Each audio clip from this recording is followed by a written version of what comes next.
Go back. Yeah. She's annoying as well.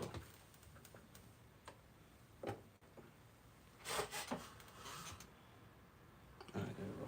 Go. This is your line. Yeah, but it's unlisted. That's what you usually would say. Okay. Alright, shalom. Shalom. This is GMS England, UK, and we're coming at you with another lesson, part 2 of our previous Genesis, the third chapter breakdown. First and foremost, we want to give all praises, honor, and glory to Yahweh, Ba'ashem, Yahushai, Ba'ashem, Kodash. and double honors to the apostles and elder bishops of Great Millstone who rule well. Peace and blessings to the elect, man. So yeah, we're just going to get right into it. As I said, this is the second part of Genesis, the third chapter. That's right. Thank you for the introduction there. And in the last one we got up to Genesis chapter 3 verse 11. But what we'll do, we'll go back to Genesis 3 and 9. But just to recap as well. Remember, we have nations are described as what?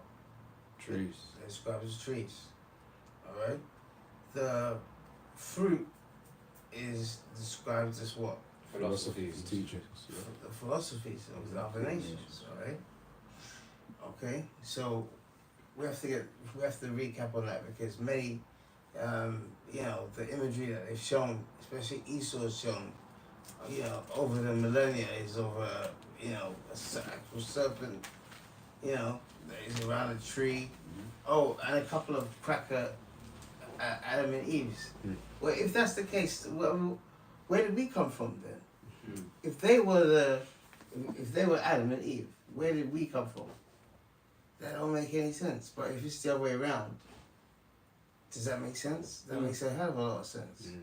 So that's why we're gonna go back to the source. Well, I mean, what you said makes a good point, because even in biological terms, man, we can make all the different shades, right? Yeah. The mice can't do that. They don't have the genes to create, the brown melanin in the skin. So, but we can produce, and it's been documented, it's been seen. We can produce Edomite in children, man. Yeah. We can, we can do all of it. So you're right. It could never have been so-called white people as in the beginning. But there was none. But I thought we established that last time in the lesson. Exactly. Yeah. That mark of Cain hasn't been established yet. Right. Yeah. That serpent was a man of color. It was a person who had melanin. Okay. And it was a man. It wasn't a pleasant. Someone look up the definition of serpent. Treacherous. Let's get that first, so you can recap on it. We pulled it out in the first one, but for edification's sake, let's bring it out again. So. Alright, so the definition for the word serpent, I'll read the second entry. It says, a sly or treacherous person, especially one who exploits a position of trust in order to betray it. It's like when you read it, cool where you're reading it from as well. Oh, that's the Google definition as well. Oh, Google definition, yeah? Okay, cool, and read it again. So the Google definition for the word serpent, the second entry is... No, cool the first one as well. A large snake. Alright, that's the first entry, yeah? Alright, go on, second entry. The second entry... Oh, well, actually, on the first entry, when you expand it a bit, it bullet points a biblical name for Satan, and it also says, see Genesis 3, Revelation 20. But you see, and it's important that you read the first bit anyway, because the whole reason why the world believes, there's a reason why the whole world believes that it was this, not the whole world, but the majority of the world believes that we're talking about a talking snake. But when we read, Genesis from the beginning, when you read it from the beginning, it doesn't tell you that animals can talk. Exactly. Right. Yeah, exactly. The Lord didn't give animals dominion over men. It would have said in the scriptures, man. It said, he made all the beasts of the field, and then he made the serpent, but he allowed allowed the serpent to speak. You know, it didn't say that, man. God. You know? Yeah, it doesn't make any sense whatsoever. So it says second entry is a what? So the second entry for the word serpent in the Google is a sly or treacherous person, especially one who exploits a position of trust in order to betray it. See? It's order to betray. But in order for you to have any kind of betrayal happening, there had to be some kind of engagement, some kind of, some kind of conversation. How did a person get so close for you to even, to start, to push your philosophies on them? That's another thing that should be asked as well, man. All right. That's why it says in the book of Ecclesiasticus. Yeah. It says Let them get it. Let them read it. Okay. Yeah, that's let it. them read it. Right, yeah, Surah 12 and 10. Never trust thine enemy, for like as iron rusteth, so is his wickedness. Though he humbleth himself and go crouching, yet take good heed and beware of him, and thou shalt be unto him as if thou hadst wiped a looking glass, and thou shalt know that his rust have not altogether been wiped away. Set him not by thee, lest when he have overthrown thee, he stand up in thy place. See, set him not by thee. See, set him not by thee, man.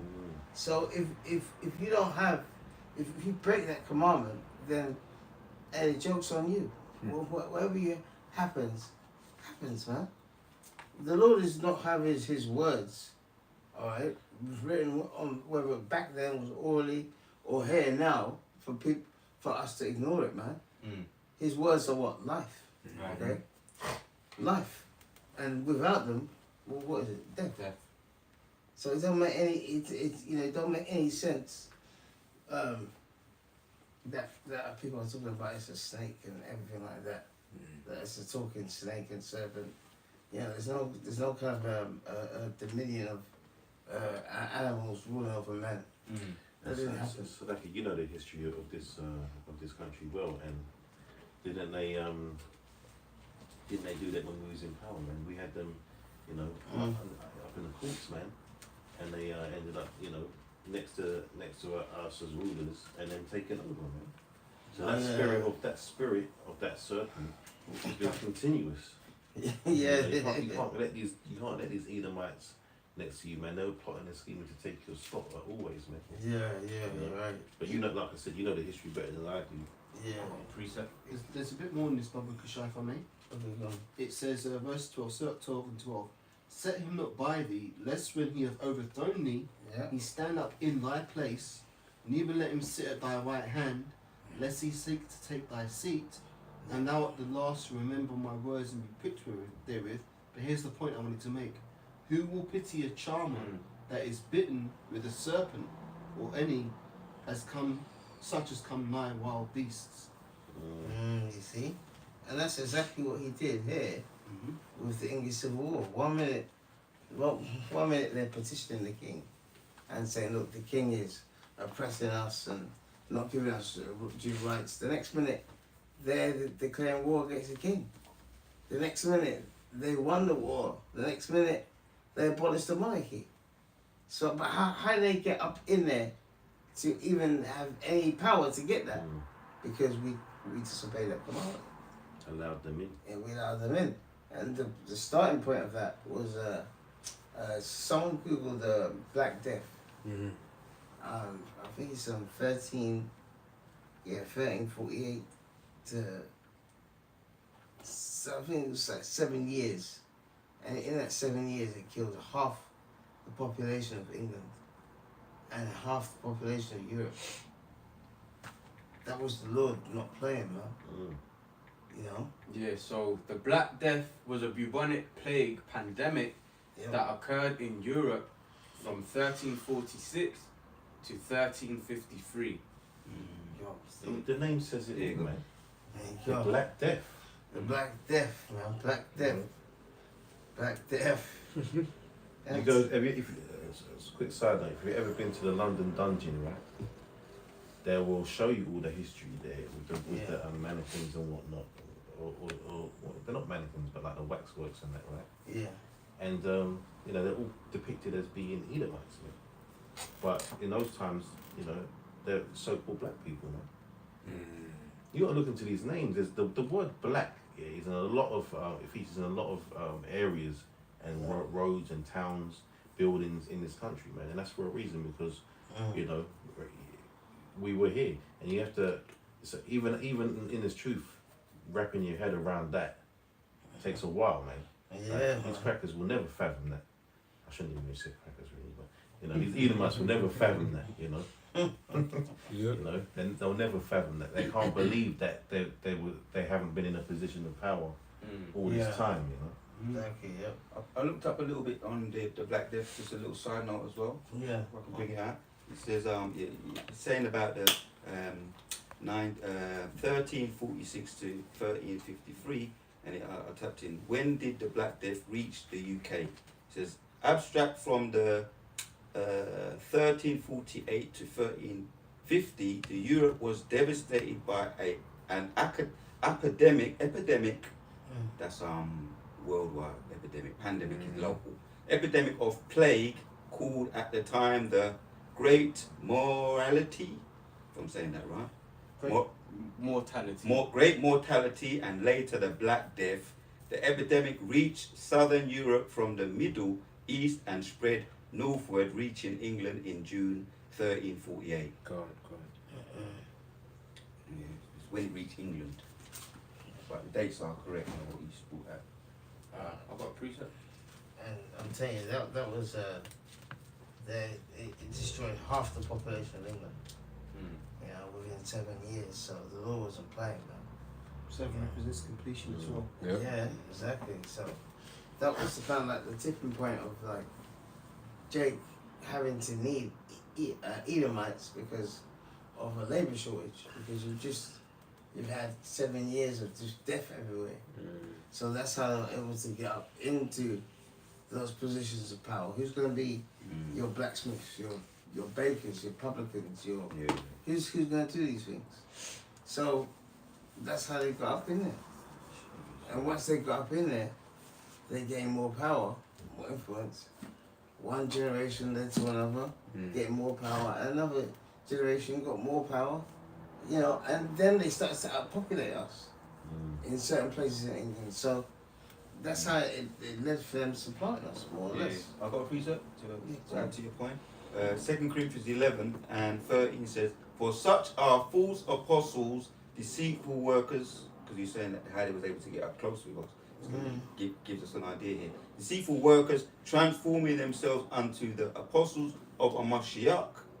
And no marvel, for Satan himself is transformed unto an angel of light. So the missionaries, they was able to go around the globe. The example of the Native American, so-called Native American Indians, Gadites and the Reubenites. They was given those blankets, With smallpox. Smallpox and TB, the tuberculosis, which is how they was able to weaken them. And it says there because these were the missionaries of those times. Deceitful workers transforming themselves unto apostles of Mashiach. For Satan himself is transformed unto an angel of light. So they came, the treaties, over 500 treaties, and they didn't keep them. So that's how Satan is able to deceive, by getting up close, transforming himself into an angel of light. Yeah. What reminds me of as well, those residential schools as well. Oh yeah. Those residential schools were Esau used to lock up these Galite kids in a Roman Catholic school, and they used to brutalize them, man. They used to molest them sexually, physically, mentally. All kinds of wicked shit, man. But he was what? An angel of what? Of light, man. Like, the devil can really teach us about morality. Here it is, you're committing a genocide, and then you're going to the people that are committing a genocide to go and look after your kids. Come on, man. They're always depicting themselves as the heroes of the world, man.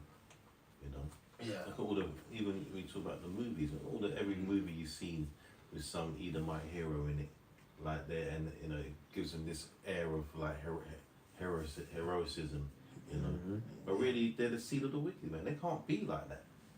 They're not about that life, man. They're not about being heroes, man. You know, that's all fake. You know, they talk about their democracy, how they spread their democracy over the world. You know, look what they just done in Syria right now, man. Watch that place turn into a shithole. Right?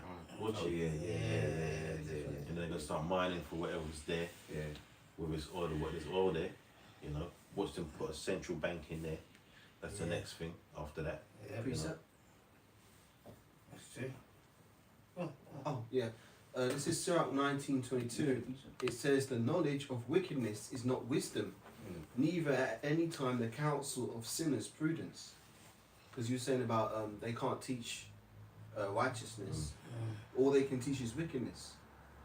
Yeah, they pretend, man. They pretend to be this, you know, these righteous people, man. They all, you see them on social media, online all the time, talking about how good they are and what, you know, what they would do in this situation. None of them do any good, man. The simple things, and we're gonna get back into the scriptures, but I'll say this: the simple things, right? Just watch them. You stand on the street corner for half an hour with homeless people around and just watch how these Edomites move, the heroes of the human race. Watch how they move against their own people, man. They don't even look after their own people. They can't even look them in the eye, man. You know? You know, let me tell you something. If I'm walking down the street, and this is not to boast or be braggadocious as the elder likes to say, right? But if I walk down the street and I see a Jake and he asks me for money, if I ain't got the money, I ain't got the money. But I'm not going to ignore the man like he ain't there. All right? I'll acknowledge the man and say, sorry, I can't help you, right? And you know how much that means to certain people when they're on the street, just to know that they're not invisible. Yeah. But their own people, they look upon them, or they don't even look upon them, but they have a look of disgust on their face that their own one of their own people is asking them for some help, man. So they're not heroes, man. Right? They're selfish. They're wicked. It's in their nature, man. Got precept. True, that's in their real nature. That goes back to the what? The nature of the serpent, man. Seed of the wicked, man. See the wicked, man. I've got a precept here. Book of Ezekiel, it boils right back down to hatred. Ezekiel 35 verse 5. Because thou hast a perpetual hatred and had shed the blood of the children of Israel by the force of the sword in the time of their calamity, in the time their iniquity had an end. So when you go back to that word perpetual, let's go into the blue letter. Perpetual. And it says, Strong's G H5769. And it reads, long duration. They always have a hatred towards us. Antiquity. Is it antiquity? Forever and ever. Forever and ever. It's always been that way, that perpetual hatred. Old, ancient world. Ancient time, long time. Right? Forever, always. So no matter from back time, they always have a hatred. And going to the future, they're going to still always have a perpetual hatred that will never be washed away. Right? That's right. So that's the wicked. Yeah? They're gonna have that hatred for us, but in the kingdom they're not gonna have no power to exercise it. You're still gonna have it then, you're right. Yeah, Still gonna have it then. So yeah, in the kingdom when we have the slaves, you're gonna still have that hatred for us, but you're not gonna have any power whatsoever to actually. Even if you look at us the wrong way, boy, Lord help you, man. That's what's gonna make it even better, man. Knowing that they still harbour them real feelings, man. We want you to keep them feelings, man. Yeah.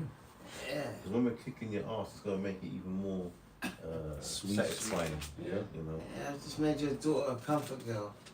Yeah, how you feel about that? Yeah, I mean, You still got to work.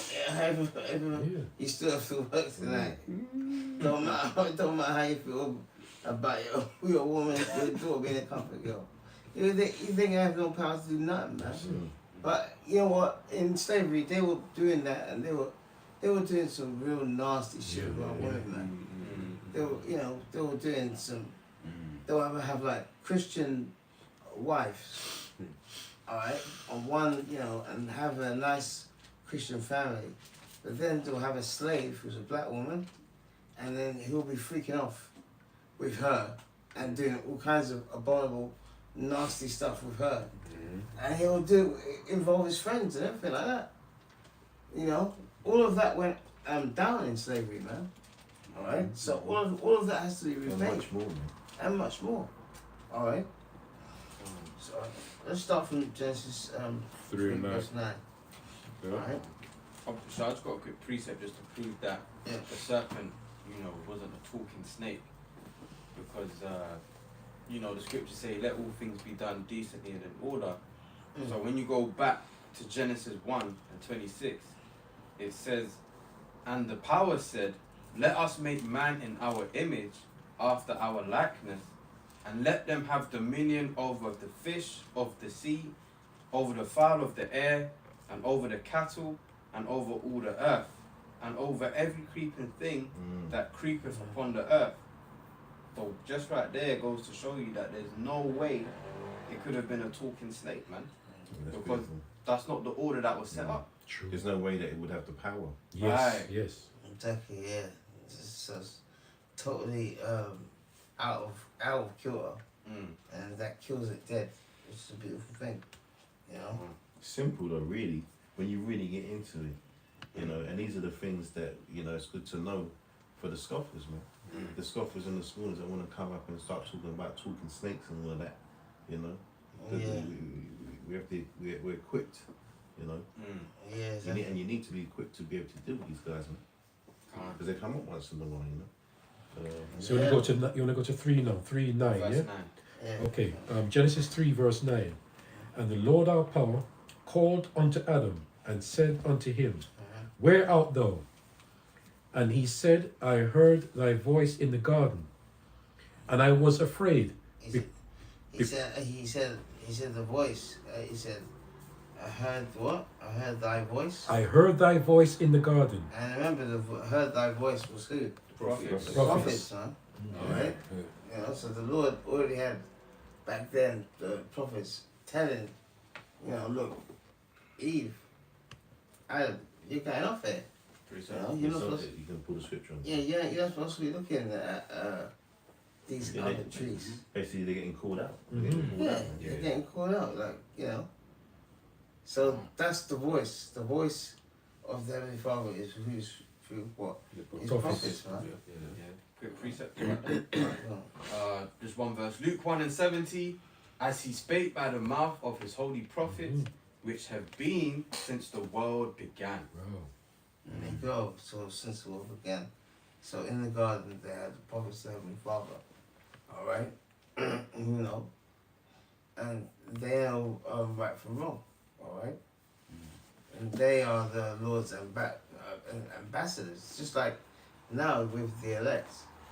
The elect is, where's Zion? We're the monument to Heavenly Father, because we are a reflection of Him on the planet Earth. That's a big, heavy responsibility to have it on your shoulders, man.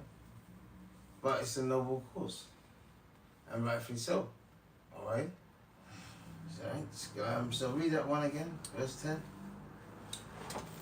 Verse 9, yeah? Finish up 9 again, yeah? Verse 10, yes, so like, yeah. Verse 10. And he said, I heard thy voice in the garden, and I was afraid because I was naked and hid myself. So when it says they were naked, what were they doing? They were indulging in all of the philosophies of what? Other nations. Other nations, man. Alright?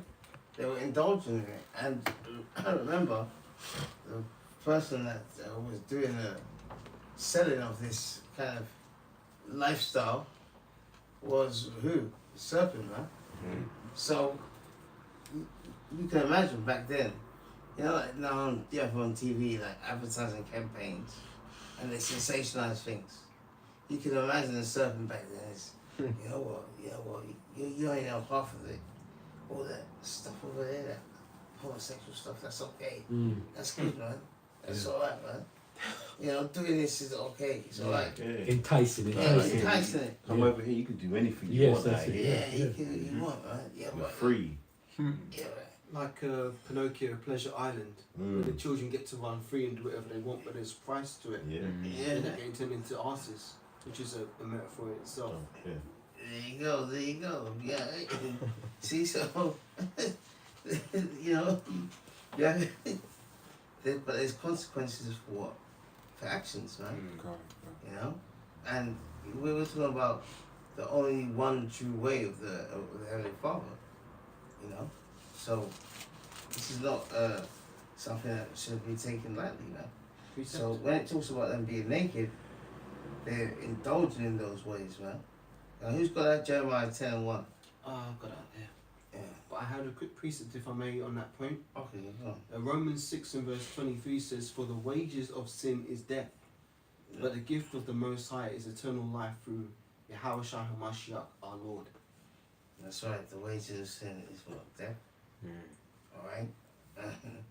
And death is a rightful place for a sinner, man. You know. But we've got something called grace, man. And that's a gift. And that gift is only for the elect. All right. They were back then on the scene, and they're back here now, man. And they're doing what we're doing right now. All right.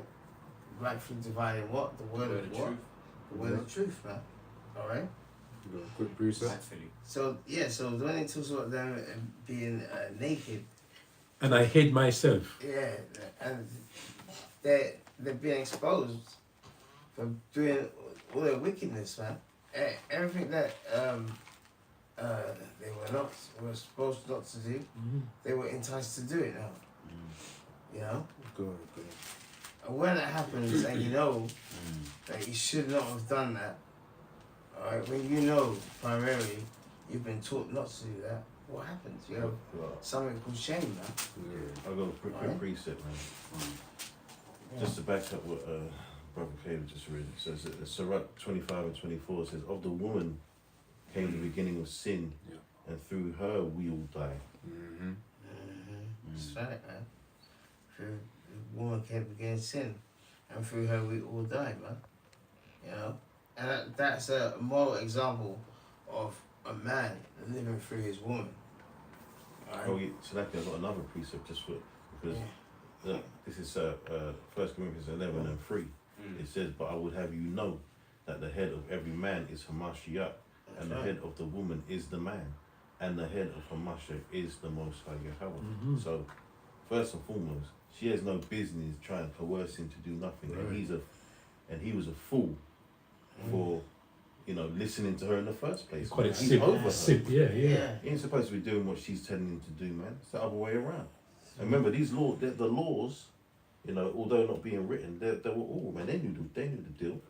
Yeah, exactly. They knew the deal, man. Yeah, they do.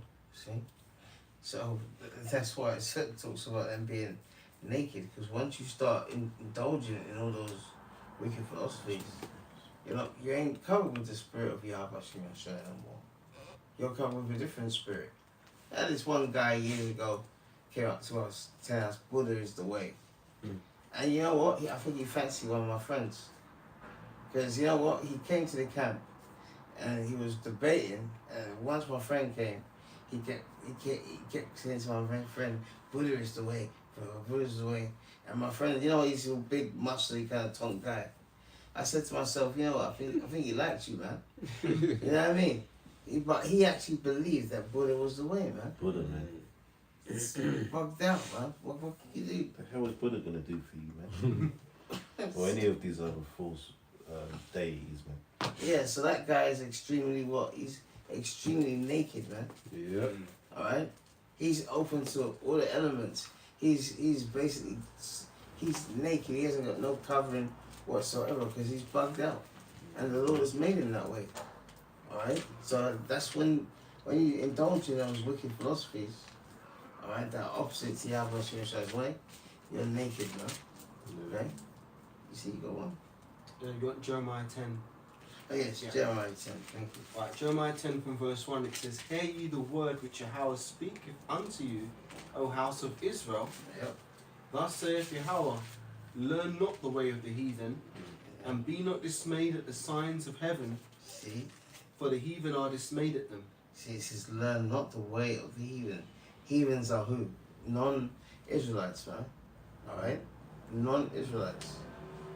Okay? You see? For the customs of verse Jeremiah 10:3. Yeah, For the customs of the people are vain. yeah. For one cutteth a tree out of the forest. And it's giving you an example here.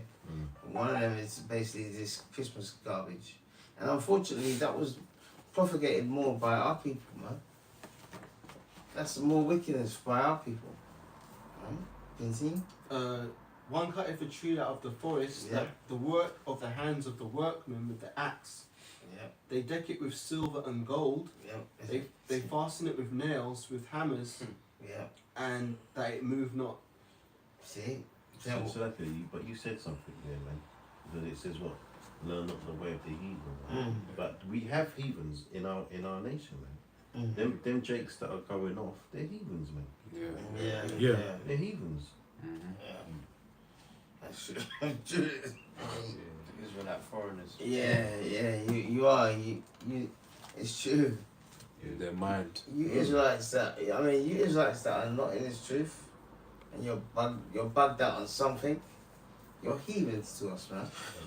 You're not a part of this whatsoever. Alright? Hey, anyway, and that's a big get that First John 4:17.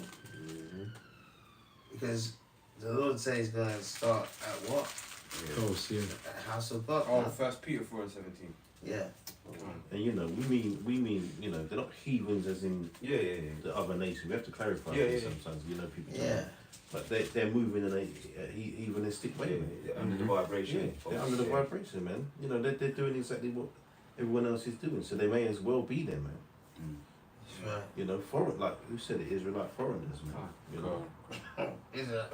Israelite foreigners, man. That's what they are, man. They're the heathens. We don't give a damn about you, man. No. We don't. If you get kidnapped in Dubai, we're not gonna do no petition or anything like that. You know what I mean? We're not gonna raise money for your mama or whatever. Nothing, man. All right. You got 2/3 of our bugged out people over there in America. They can support you bastards over there, man. Yeah. Can I bring that scripture out since you said that word, Baba Kusha? That's in Hebrews chapters 12 and because this it used to be one of my favourites. Hebrews chapters 12 and it says Get 12 and Revelation 6 says, 16. For Jehovah, for whom the Lord loveth, he chastiseth and scourgeth every son whom he receiveth. If you endure chastisement, Jehovah dealeth with you as with sons, for what son is he whom the Father chastiseth not? But if you be without chastisement thereof, all you are partakers, then you are bastards and not sons. Yeah, and you have to be in the knowledge to be under the chastisement, man. That you know the Lord is that's the Lord doing it. The chastisement comes from the Lord, man. So in order to understand that it is from the Lord, you have to be in His truth. The rest of of our nation, they get chastisement, but they don't acknowledge who it is from. That's the difference. We know when we get in, when the Lord's jacking us up, man. Yeah, exactly. That's the difference. That's the difference. That's a beautiful thing. It stabilizes you as well. Because you know that, all this is from the Heavenly Father. It's just a test, man. But anyway, I digress. So who's got? Revelation 16:15. Yeah, Revelation 16. This shows you that it's talking about them being naked. It's about them not keeping the commandments. Right, Revelation 16:15 says, Behold, I come as a thief. Blessed is he that watcheth and keepeth his garments, lest he walk naked and they see his shame. See? Yeah, see his shame. And that nakedness is what? Not keeping the laws, statutes and commandments. Yeah. So you're naked, man. Alright? You're buck naked. Remember that film? What was that film again? With Rowdy Piper? They live. Yeah, They Live. And they had the glasses. You can see the. And they can see that all these people that's got skeleton features. They were what? Were they extraterrestrials? Yeah, something. It's not even No, established, it's is it? established. It's just They were They're just another race from just within. another race walking amongst. people Yeah, there. some madness of that, you know. And you look at that thing, but that's like this truth. A lot of people, they can't see what we can see. So it's like, alright, here's the glasses, put it on. They put it on, they still like can't see what we can see, you know. No, Alright, they let's haven't got just wipe it a I little will bit. say they haven't got the glasses, man. They can't get the glasses. We're trying to beat them over the head like he did Keith Yeah, David. take the glasses. Yeah. Yeah, that's a good point because he had to force them to put their glasses on, man. Yeah. And that's an actual attribute. I say attribute. No, it's not. It's not an attribute. It's an actual characteristic of Jake's, man. Yeah. You have to beat them over their head, man. Yeah. That's what Yeah. you say that, you know. They're hard-headed, Stiff-necked. stiff-necked people, innit? Yeah, they're wise to evil, you know? So it's talking about the garments. So read that scripture again. Revelation 16:15 again Mhm. says, "Behold, I come as a thief. Yeah. Blessed is he that watcheth and keepeth his garments, Yeah, lest he walk naked and they see his shame." there you go. And that's the shame, is not keeping the law, statutes, and commandments of the Most High. And our people have not been doing it for a very long time, man. All right. So even back then we were going off. All right. And that came with what consequences? And remember, that shame comes from them knowing. Remember, previous to them getting involved in the philosophies and that, they knew. So they know now that they've been doing wicked shit. So that's shameful, man. Yeah. You know, it's like we just went into the chastisement. It's like if you do something as a child and your parents or your father chastises you and shames you because you know what you was doing was wrong. Mm-hmm. You know. Yeah, man. You know. So they're only too good. All right. So let's go to Genesis 3, verse 11. Genesis 3, verse 11 now. And it says, "And he said, Who told thee that thou wast naked? Hast thou eaten of the tree? Thereof I commanded thee that thou shouldn't eat it." See, so the Heavenly Father now is speaking to them. Shouldn't eat. Which really he's trying to basically say, he knows already that they've done what they've done, you know.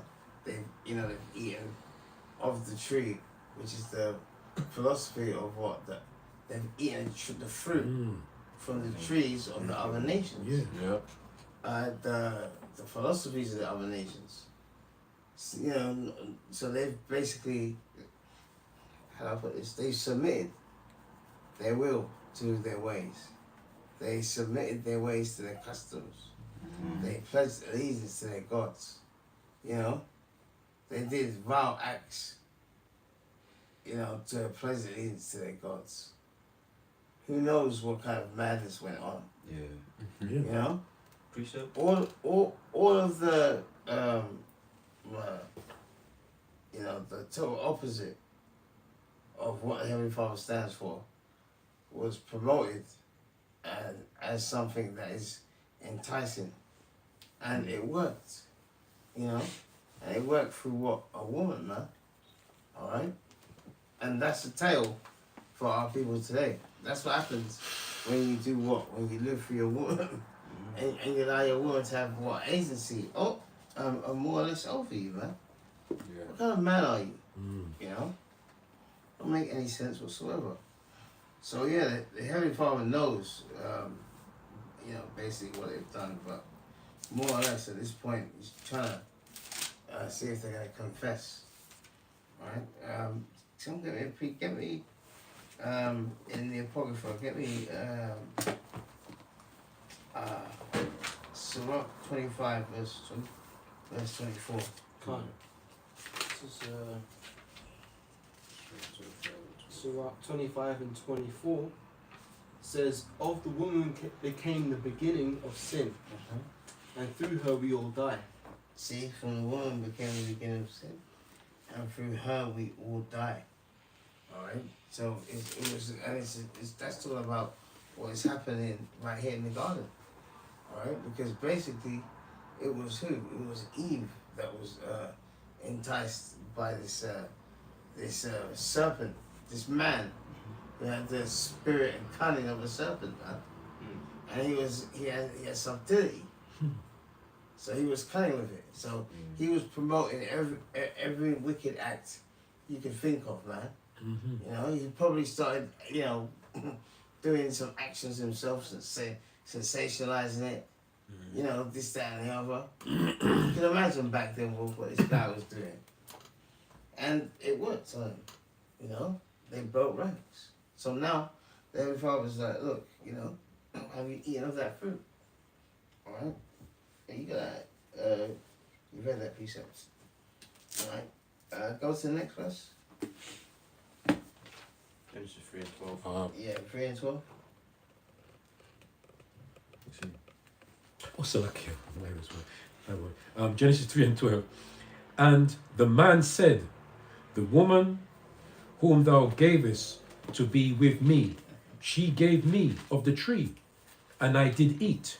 So now, rather than him being a man, you know, looking up to his responsibilities, now he's saying, oh, what? Oh, it's the woman. Now Adam's he's trying to blame things on the woman. Well, but hang on. Yeah, but you're the man, all right? You're the head and you're the tail, are you? Precept. All right? Aren't you supposed to be, you know, the man in charge? You know? So this, you know, he's trying to blame it on her, but at the end of the day, it was him that committed the actual act. You know, by her enticement, man. Her enticement from this damn serpent. Let me read this quick because you just said that. This is Proverbs 1 and 8. It says, my son, hear the instruction of thy father, and forsake not the law of thy mother. Wow. For they shall be an ornament of grace unto thy head, and chains about thy neck. Verse 10 says, my son, if sinners entice thee, consent thou not.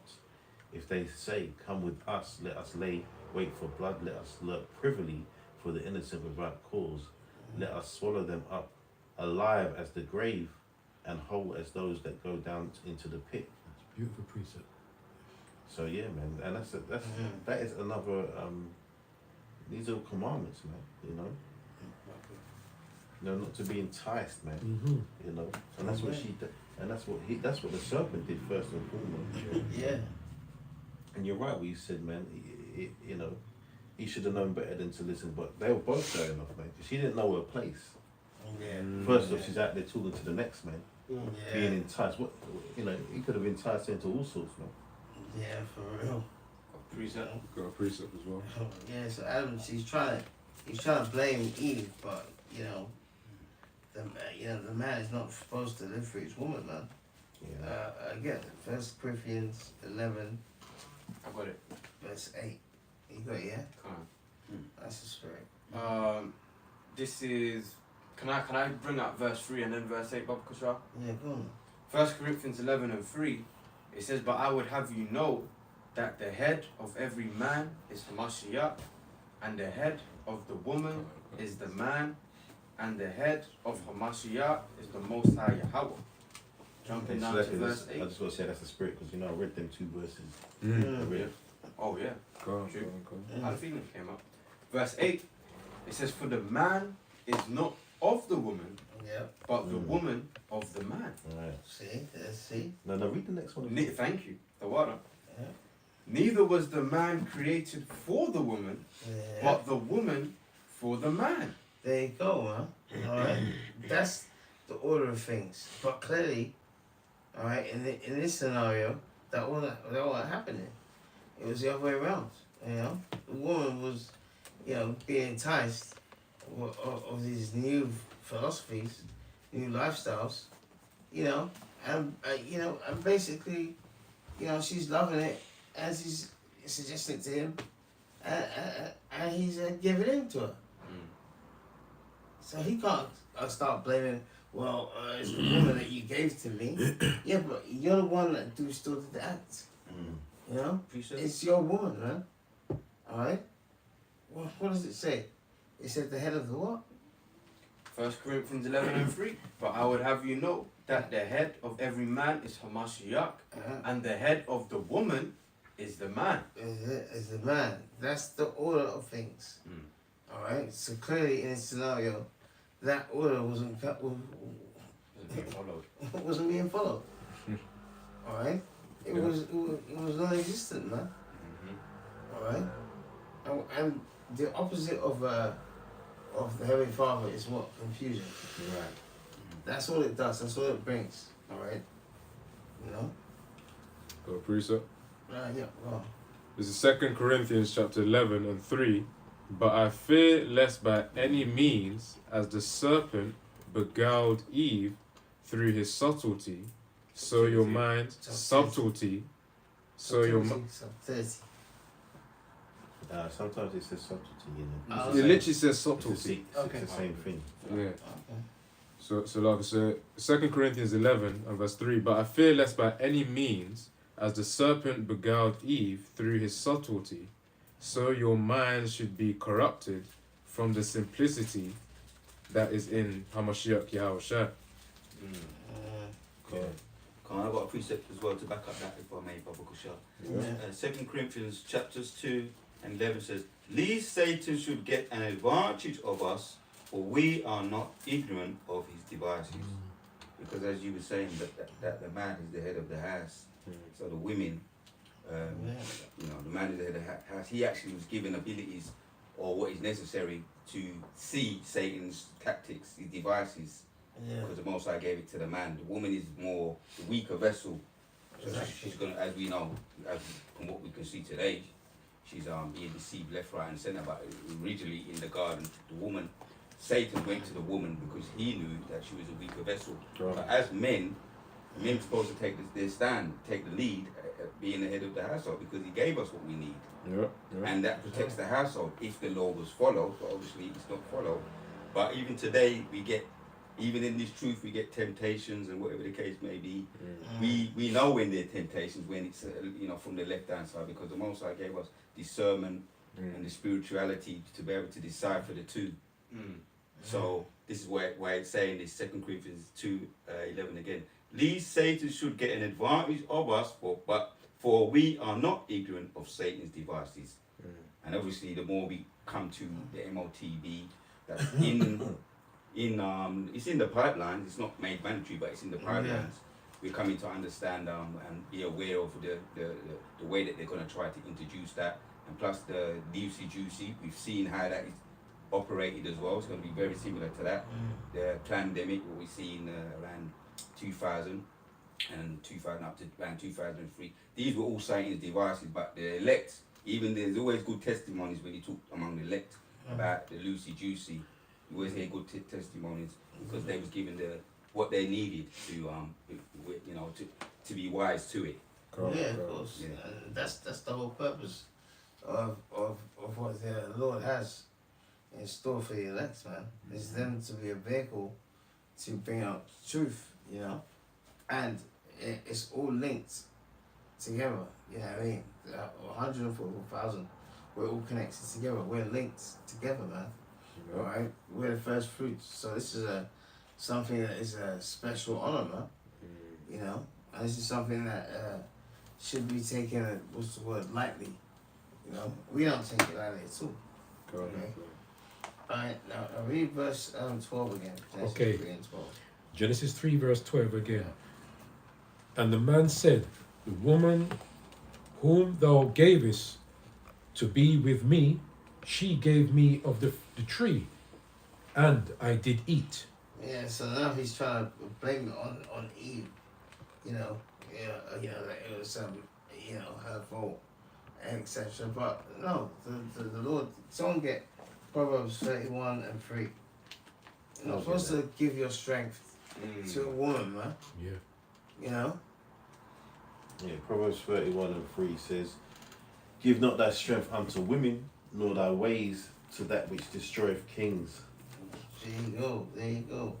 that which destroyeth kings. A woman you could be a king and you could be wealthy.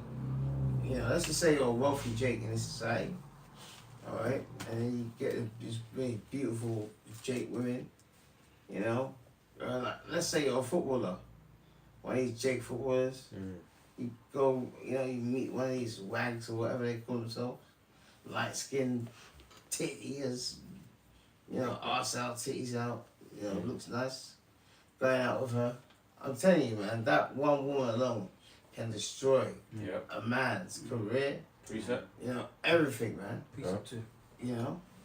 I'm telling you, a woman that can drive a man to insanity. A woman is something that should be feared, man. Yeah. Especially, especially in this pussified society, man. Precept. You had one first. Shall I'll go after Amnawala. Well, and just, if I may add as well, that's Yeah. why there's a saying in this world, man, that after God, fear women. Yeah, it's true. You know? It's true. Yeah. That's how wicked this society is, though, huh? So this is 1 Ezra 4 and 26. It says, yeah. Same verse, same chapter, not same verse, but same God. chapter. The Spirit, man. It says in verse 26, yeah, many there be that have run out of their wits for women and become servants for their sakes. Many also have perished, have erred, and sinned for women. Will I back that up by reading this? Wow. Yeah, go on. This is the same chapter, 1 Ezra 4, but verse 14. And by the way, these women are not worth it, man. They weren't worth it back then, and they're not worth it now. Believe that, man. We're living in the worst era of women, of caliber of women, man. All right, they are not worth even. They're trash, man. Yeah, they're trash. Just stay away from them, man. They're not worth. They're not worth. I'm telling you, don't just forsake them. They're not worth anything, man. And that's a sound advice. This should be a woman, man. So you go, sorry. Go. Yeah, this is 1 Ezra 4 and 14. Yeah. O ye men, it is not the great king, nor the multitude of men, neither is it wine that excelleth. Who is it then that have rulership over them, or have the lordship over them? Are they not women? Women. Say that bit again. Right, this is 2 Ezra 4 and 14. O ye men, it is not the great king, nor the multitude of men, neither is it wine that excelleth. Who is it then that ruleth them, or hath the lordship over them? Are they not women? Yeah, that sounds like the society we're in right now, man. And that's the reason why. That's another half the reason why Jake households now. There's hardly a man or woman in the house, man. Yeah. You know what I mean? You know. And let's not blame it all on the women, because you have to blame the simps. The simps have empowered these women. Yeah. You know, they've empowered them to make them think that they're something that they're not. Yeah. And also Esau's done that. He's the one that started all their movements. You know, empowerment movements and women's rights and all of that. Isn't that there's another one that goes back to that curse as well. So I think it's Jeremiah 31 and 22. I've got it here. Yeah, because that's one of the other curses that our women would, especially in America. I think that guy Kevin Samuels used to talk about these American black women that were always earning a lot of money. Oh yeah. Yeah. You know. They think that that's the key to A man's heart. yeah, them being a man basically, which is being a high earner, being a boss, and being independent and all that stuff. That's manly traits, man. Yeah. Men are independent. Men look after themselves. Men are to look after their women and their children, man. It's the way it's supposed to go. But they've been convinced now that being a man is attractive to a man, or acting like a man is attractive to a man, and it's not. Yeah. Listen, a man of good stature as well can find himself a woman who works in a fast food restaurant, man. He doesn't care about all that shit, all that shiny shit, because you're just gonna piss him off at the end of the day. Yep. You're just gonna act like you're on his level, man. And it doesn't matter how much money you make. A woman is never gonna be on a man's level, man. Right. Never. Right. I got a scripture to back you up if you don't mind. Genesis 2 verse 18, and this is twofold also. And the Lord our power said, it is not good that man should live alone. And the serpent, he well and knew, what he was doing. All right? Because naturally a man is supposed to be with a woman. And he says, I will make him an helpmeet for him. See? So the woman was designed to serve the man, to be a helpmeet. Yeah? But Esau, Edom, they turn it upside down. Yeah? Someone get the definition of the word woman, man. Yes. Or the strong. Get as strong as well. And the etymology will tell you. Yeah. I get it. That's one. Yeah, if you gotta understand what to debate the definitions of those words mean. They have meaning, man. Yeah. The Lord labeled things for a reason, man. Yeah. And there's a saying in life, they say 2 bulls can't live in 1 pen. You know what I mean? Yeah, You can't have a man and a man. It has to be you know what I mean? Yeah. Because it's going to have conflict. Yeah? Yeah, especially with the alphabet people, man. That's it. When they have their marriages, one of them is like a butch man, and the other one is actually like a woman. It's odd, man. It's a bugged out, wicked spirit. It's a wicked spirit. It's a wicked spirit. I got the etymon for a woman. It says adult female human, late old English, literally woman, man, alteration of wife, man, plural wife, men. Here's the one you want. Woman, female, servant. Right. Simple. I will make him an helpmeet. Right? That's it. For him. Oh, female servant. Yep. Yeah, man. That's the accompaniment. Someone say it to me. Accompany. Accompany. Accompaniment, right? If I'm saying it correctly, of the man. Yeah. Or compliment, yeah. She's to complement the man. She's to be at his side and do the things that he needs to be doing, Right. or that he can't do, or that he shouldn't be doing because he's got other things to do. Yes. A woman's not there to be in competition with her man. And that's not to say in this world you can't discuss things with your woman, but ultimately the decision is yours, man.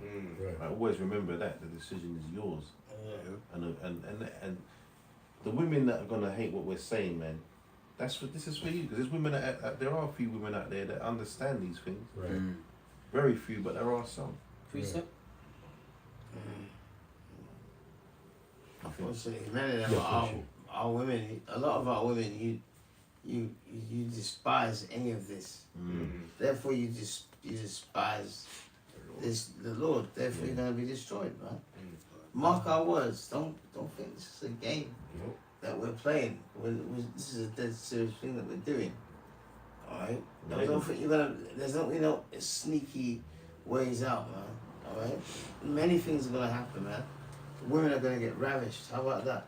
Yeah, I was gonna say they're gonna see soon, man. They're gonna see that they're not it's not all what they thought it was.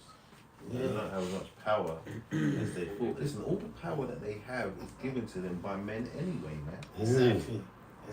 When they're in danger, it's men they're calling on to save them. Yeah. Yeah, exactly. I got one more here, just one more. Ecclesiasticus 36 verse 24. He that getteth a wife beginneth a possession. Yeah. Possession. What is it? When you possess something, You own it. right?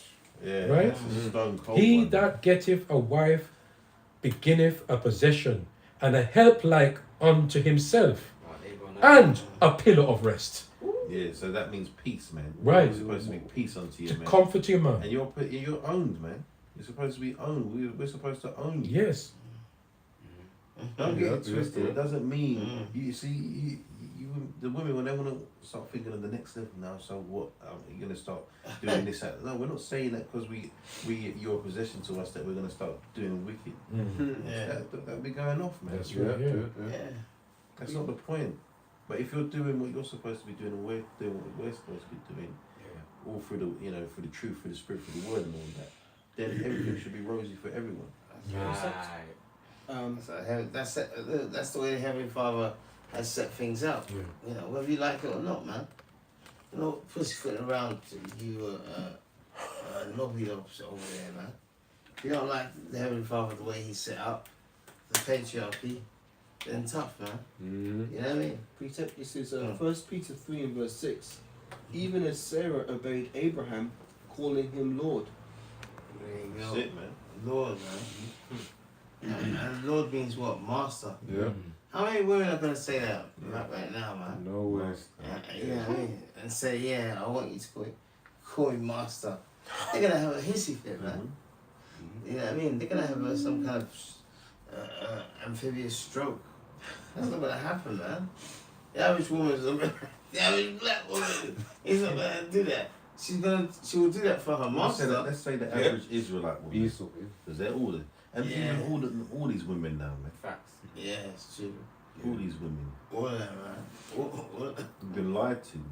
Yeah, I was watching I heard it when we were on the way to the car, the live stream with Elder Apostle Zahar, and he made a good point. He said that because you got, the season coming up, the so-called high holiday, their high holidays coming up, Christmas. She be getting the money from her man to buy the presents, and then she be giving the credit to the Edomite.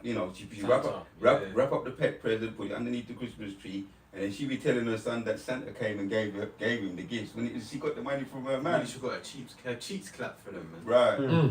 So she's taking the money from her man and giving the credit to her children to the white man Esau. So that's typical of that's what it is. man. Yeah, that's typical of what we're under right now. What we be doing catering for. If you do got a woman, you be catering for your woman. She be giving the credit to the Edomite man. Yeah. Because she worked for him, she get money from him. Everything Yeah, she wants, she get it from him. Listen, That's a Well, God. priest- That's say- wickedness. that's you can say it, and that's true. But remember again, that means that man's simping out, man. Yeah. Oh, He's gone to work yeah. for a week or for a month and paid them bills and gave her the money for that, and then he's allowing her to tell them children that some Edomite crawled down the chimney, that some overweight Edomite came through the chimney and left presents for them. That And that's sounds once creepy. again, that's that heroism Yeah. from these Edomites, man. Yeah. Right? Santa's going around the world, treating all the children all over the world, the brown ones, the yellow ones, the white ones, Great white man. Yeah, the great white man with the big white beard, Yeah. And some of us fell for that shit. Listen, I'm not saying I did. Yeah.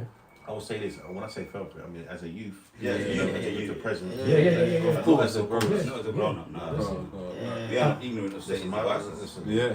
when I was dealing with that heathenistic Yeah. lifestyle, man, them presents I paid for that shit. You understand? I mean, I paid for that. There was none of that. Yeah, overtime.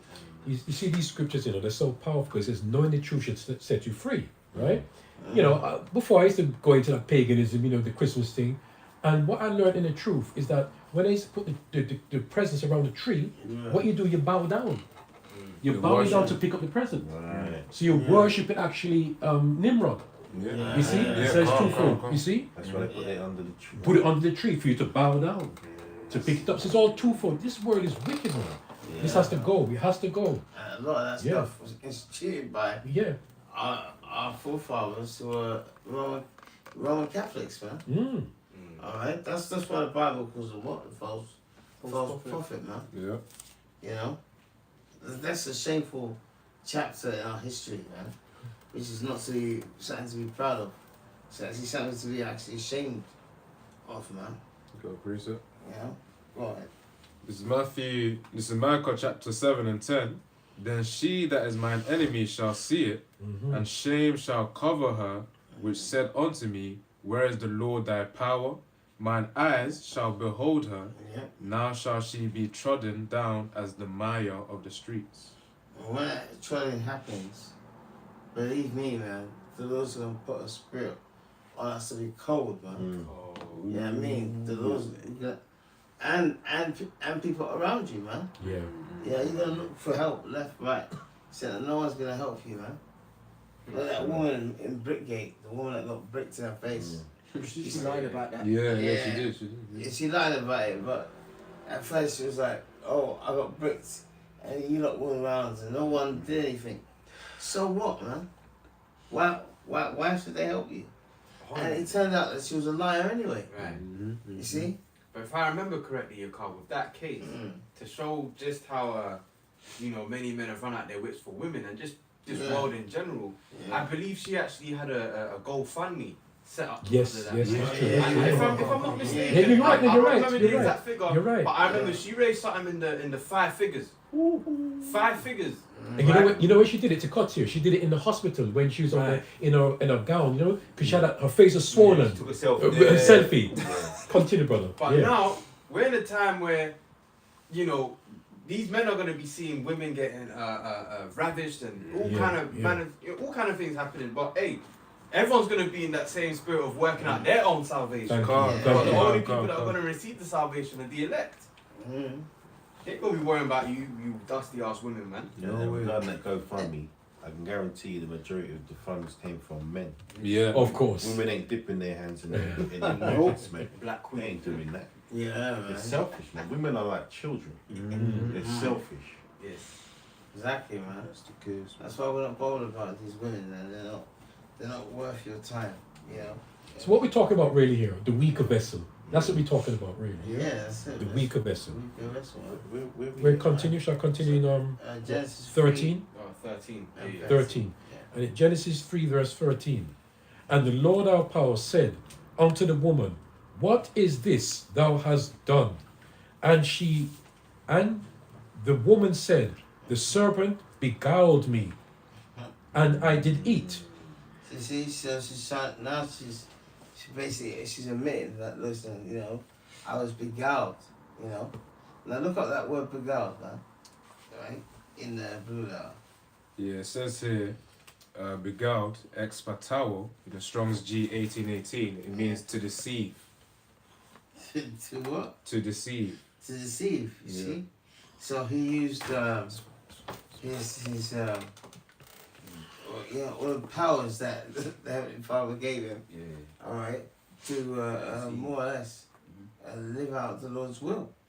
So sin can be brought in the world and perfection cannot be made. Because back then, that's how we would have got perfection.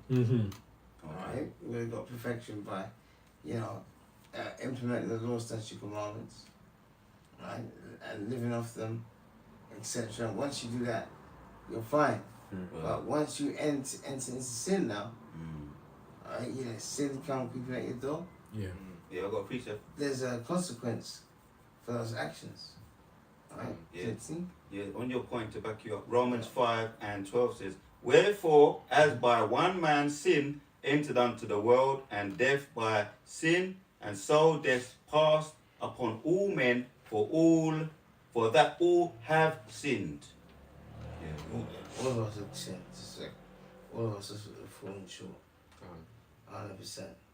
Oh, all right, one more, if I may, one more. In 14 says, nevertheless, death reigned from Adam to Moses, even over them that had not sinned, after the multitude of Adam's transgression, who is the figure of him that was to come.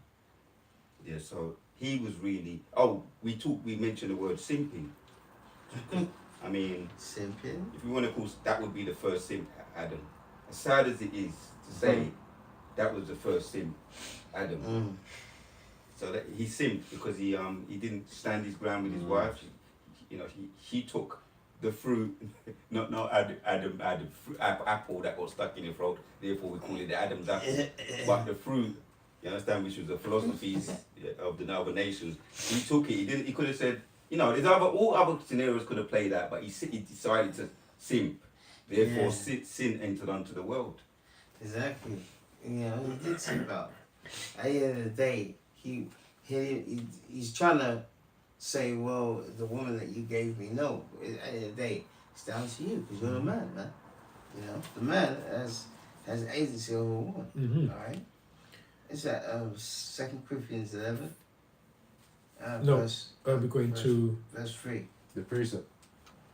No, I think you brought it up, didn't Yeah, you? yeah. the Well, guy. So look, I made the It's not Because that's the So I root look word. at we look at the word beguiled, isn't it? Yeah, because That's beguiled, it has the same root word, same meaning, but Okay. different Strong's G concordance. Alright, look at the word beguiled again. In Genesis 3:13, Yeah. it says Nasar, and it says here to beguile, to deceive, to be beguiled. It says deceive and utterly. To be deceived, right? Yeah. Alright, and then look up through his subtlety. God. Look up the word subtlety. Should I get the one from 2 Corinthians 11:3? No, this one here it says 2 Corinthians 11:3, where it says beguiled Eve through his subtlety. Look at that word subtlety. I wrote it down before. Strong's G 30 and 34. Panogia, which means craftiness, cunning. A good sense of false affairs, false wisdom. False wisdom, see?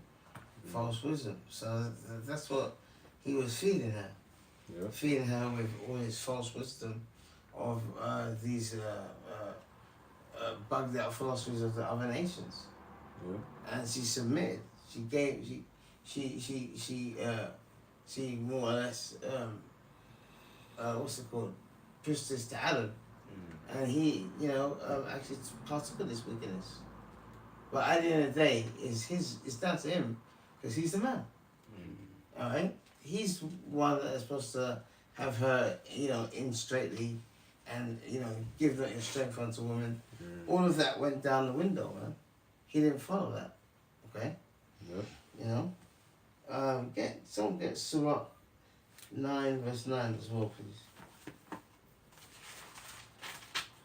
This is another thing that went down that was off about all of this. Remember, this serpent is a man, right?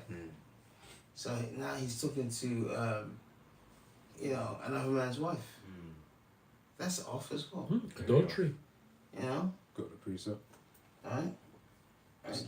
Go on. This is Sirach chapter 9 verse 9. Sit not at all with another man's wife, nor sit down with her in thine arms, and spend not thy money with her at the wine, lest thine heart incline unto her, and so through thy desire thou fall into destruction.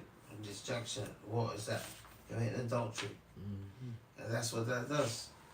Because a man that commits adultery, like what? They lacks understanding, man. Go on. Because that's another. That's someone else's property. You're not supposed to be doing that. Okay? Yeah, go ahead. Because this is Surah 19 and 22. The knowledge of wickedness is not wisdom, neither at any time the counsel of sinners prudence. And we just back that up by reading Job 39 and 17 says, because the Most High have deprived her of wisdom, neither have he imparted to her understanding. So the woman had no understanding, and she sought to the Edomite thinking that she'd get understanding, but the counsel of sinners is not prudence, and the knowledge of wickedness is not wisdom. So Eve was fully deceived by trying to go to the Edomite for some kind of wisdom. He's not an Edomite. Oh, he's not an Edomite yet. Good correction, Duana. But going over to the wicked, thinking that she'd get some kind of enlightenment or something, she was deceived. Yeah. I mean, imagine all these stupid rappers, man, and entertainers that sign a record deal. They're completely deceived. First they come in, they think that this is good and that. Then they realize that everything they're doing, they're getting paid, they're getting billed, hotel, everything. And it's all in advance. It's an advance. Oh, that's beautiful. Yeah. So then they have to. They're forced to make the returns, man. They're forced to make the money, and even when they start selling records, man, these record companies are fleecing them. They're getting a small percentage of each record that is sold, a very tiny percentage, man. So even the amount of money that they're generating for these record companies, they're not seeing really much of that at all. So it takes a lot for them to even make money. That's why they end up doing shows, man. That show money, they can take really all of that money. They're just performing. They're not selling through the record company or using the record company's resources. They have to, they set up their own shows, man. But going back to what I was saying, You do all that stuff. You sell your soul, and you're still not even really making as much money as you thought you was gonna make. Yeah. Because them devils that are in charge Yeah. are wicked, man. They're wiser than anyone. Yeah, they're wiser in what? In wickedness. So they know how to fleece you, you jakes. And Michael Jackson said that. He goes, he said Sammy Davis Jr. He said, is it what? Cook, whatever. Sam Cooke. Is it Sam Cooke? He goes, all these great artists, he goes, they work hard at their craft, but in the end, they end up dying broke and unhappy. And he said the record labels take advantage of them. They don't even own their own art. They don't own. They create their own music, but they don't own it, man. Yeah. These companies own it. There you go. So You know, there's sometimes I tell them they can't go and do something else with somebody else to make money. yeah. And they might have you sitting there, and you want to. Let's say you want to make another album, and they might be like dithering around and doing something with someone else, and like, yeah, you know, we'll do something soon, we'll talk soon. And all this time they're telling you that you can't go somewhere else and do what you can do to make some money with somebody else. So you're basically a slave. That's why, what's it, Prince write that on his face one time? Yes. Oh Yeah, when he performs, isn't it? Yeah. Because they are slaves, man. Yeah, I'll say, you see. Because what Jake today don't understand is that he has a strategy, a philosophy that he lives by, which I've heard this years ago, but I still remember it. It's if a ninja would betray his own people, then he will betray us too. That's when they're actually buying you, and you're saying you're selling your soul to them. They're aware of you. They don't see you as you're still seen as a worse enemy than those that for those that won't betray their own people, because they say if you could betray your own people, then you betray me too. Yeah. And that's right, and that's true too. Yeah. So they don't respect you, man. You sell your soul to the devil, and you think you're gaining his favor. He puts you on even a lower level than those that keep that are or so-called racists that are racist for their own people. You on a lower level than them. Yeah. That's So true. it's just, as you say, they're gonna. It's a lose-lose, extreme lose-lose situation for them. Yeah, man. But that goes back to, again, never trusting our enemy, and we are not ignorant of Satan. You read that earlier. Never trust that enemy, or we are not ignorant of Satan's devices, man. Yeah. Just before we get back into this, right? I was watching something recently, and it was talking about particular artists and how much net worth they have now. And like, you're talking about 2 or 3 million, and these are people that have been doing music for decades, yet they only have 2 or 3 million in their accounts, right? After all the records that they sold, been everywhere, you know. So imagine how much money the companies have made off of that. Yeah. It's devilish, man. Yeah. It's a wicked. Anyway, that's the reason why you're not supposed to have any dealings with this devil, man. Let's go to 14 now. Yeah, that's 14. Genesis 3 verse 14. And the Lord our power said unto the serpent, because thou hast done this, thou art cursed above all cattle, and above every beast of the field. Upon thy belly shalt thou go, and dust shalt thou eat all the days of thy life. That dust represents what? Confusion. Exactly, represents confusion, man. Alright? That dust represents confusion. So, alright, the Lord is cursing now the spirit of the serpent. So, the spirit of the serpent is the Lord saying, look, alright, you're going to be in confusion. Because the opposite of knowing the truth is what? Confusion. Yeah. And that's what wickedness is, man. You know what? One wicked act, you know what it does? It leads to another wicked act. Well, when you lie, right? Alright, then it leads to another lie. And then you've done 2 other lies to 2 other people, and then you gotta cover your tracks. It leads to more lying, man. That's what it does. Alright? And that's what sin does, man. Once you allow it to flourish, it's like a cancer. It spreads everywhere. Alright? So, let's read that again, please. Genesis 3 verse 14. Yeah. And the Lord our power said unto the serpent, Mhm. because thou hast done this, Yeah. thou art cursed above all cattle, Yeah. and above every beast of the field. Upon thy belly shalt thou go, and dust shalt thou eat all the days of thy life. That's right. So that spirit and the Lord is cursing the spirit that's in that serpent, and that serpent came back, as we know, as who? Okay. Cain. Came back as Cain, and then it came back as Esau. Esau. Esau. All right, and Esau had what's it called? Descendants, which are who? The Edomites. Mm. All right, so that same spirit is within them. Mhm. All right, and there's a precept. This is I think it's Isaiah 34, Yeah, I got verse that. 4. I got it. Yeah, it shows you that they're the Lord's nation that He cursed. That shows you that the serpent is linked to Esau, because that's the serpent. That's why the Lord is Job 9:24. The earth is given to the hand of the wicked. wicked. He covereth the faces of the judges thereof. If not, where? Who is He? Mm. The Lord's being sarcastic, saying that if they are not the devil, then Who is it then? yeah, who else is it? Who's the one that does deceiving the most? Mm. You know? Alright? Yeah, I got the precept. Alright, go on. It's Isaiah 34 and verse 4. Yep. And all the host of heaven shall be dissolved, and the Yep. heavens shall be rolled together as a scroll. And this is talking about what? This is talking about Mushroom cloud. the Third World War, man. Mm. Alright? It's talking about the Third World War. And it's talking about nuclear missiles. Yeah. Alright? This is how the prophet described it. Yeah. And all their hosts shall fall down as the leaf falleth off from the vine, and as a falling fig from the fig tree. For my sword shall be bathed in heaven. Behold, it shall come down upon Idumea and upon the people of my curse to judgment.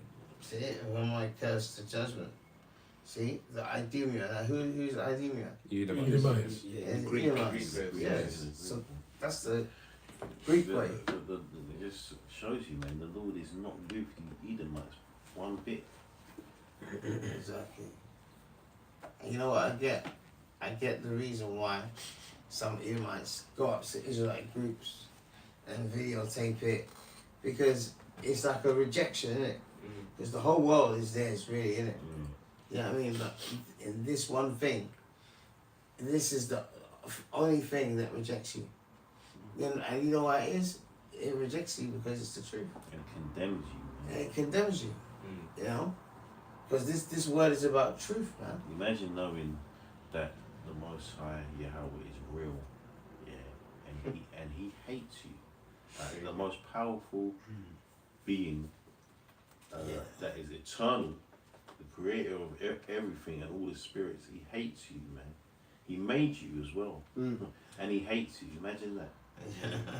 So, and that is why it's surreal when you come to this truth to realize you're Israelite, man, Yeah. right? And the Lord loves you, right? Wow. That's deep, man. Like Precept. He's chosen one nation, man, Yeah.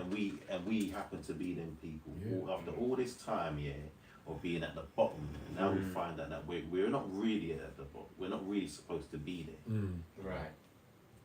That's amazing, man. Calm. Yeah. I've got a quick precept. Mm. And the scriptures say also that what I have seen servants upon horses and princes walking as servants. So this is Romans 9 and 13. It says, as it is written, Jacob have I loved, but Esau have I hated. Wow. Yeah. That's right, man. How do Christians get around that? Simple verse like that. Yeah. Yeah. And if I could add, bring out this quick one as well to back up that one. Yeah, but they always look at it. They've been taught that Jacob is the evil one. Mm. He's a supplanter and he's evil and wicked. And then you realise, hang on, who's behind the black church? Esau, isn't it? Really behind all those black churches, they've got a network of niggers, but I guarantee you, it goes back to Esau, man. Yeah. He's the one that helps produce Yeah. You know, T.D. Jakes and all that stuff. He's involved in all that wickedness, man. Right. See? Yeah, this is 2 verses. Second Ezra 5, I'll just bring out 2 of them. Yeah. Just to make the point. It says, and of all Second Ezra chapters 5 and verse 28. Just 2 of them, yeah. And of all the fowls that are created, thou hast named thee one dove, and of all the cattle thou art made thee, hast provided thee one sheep. And among all the multitudes of people, thou hast gotten thee one people, and unto this people whom thou lovest. Thou givest a law that is approved of all. Yeah, you said it, man. You said it in a nutshell. Go on. Yeah, that nation is the nation of Israel, man. You know? So we've got a lot of things to look forward to, you know? Cool. Which, if you look at this world, they're not going to teach you anything like that. They're just going to teach you about, you've just been slaves and that's it. Yeah. You know, they're not going to teach you anything, man. And it's all been done by purpose. It's been done by what? Crafty counsel. Yeah.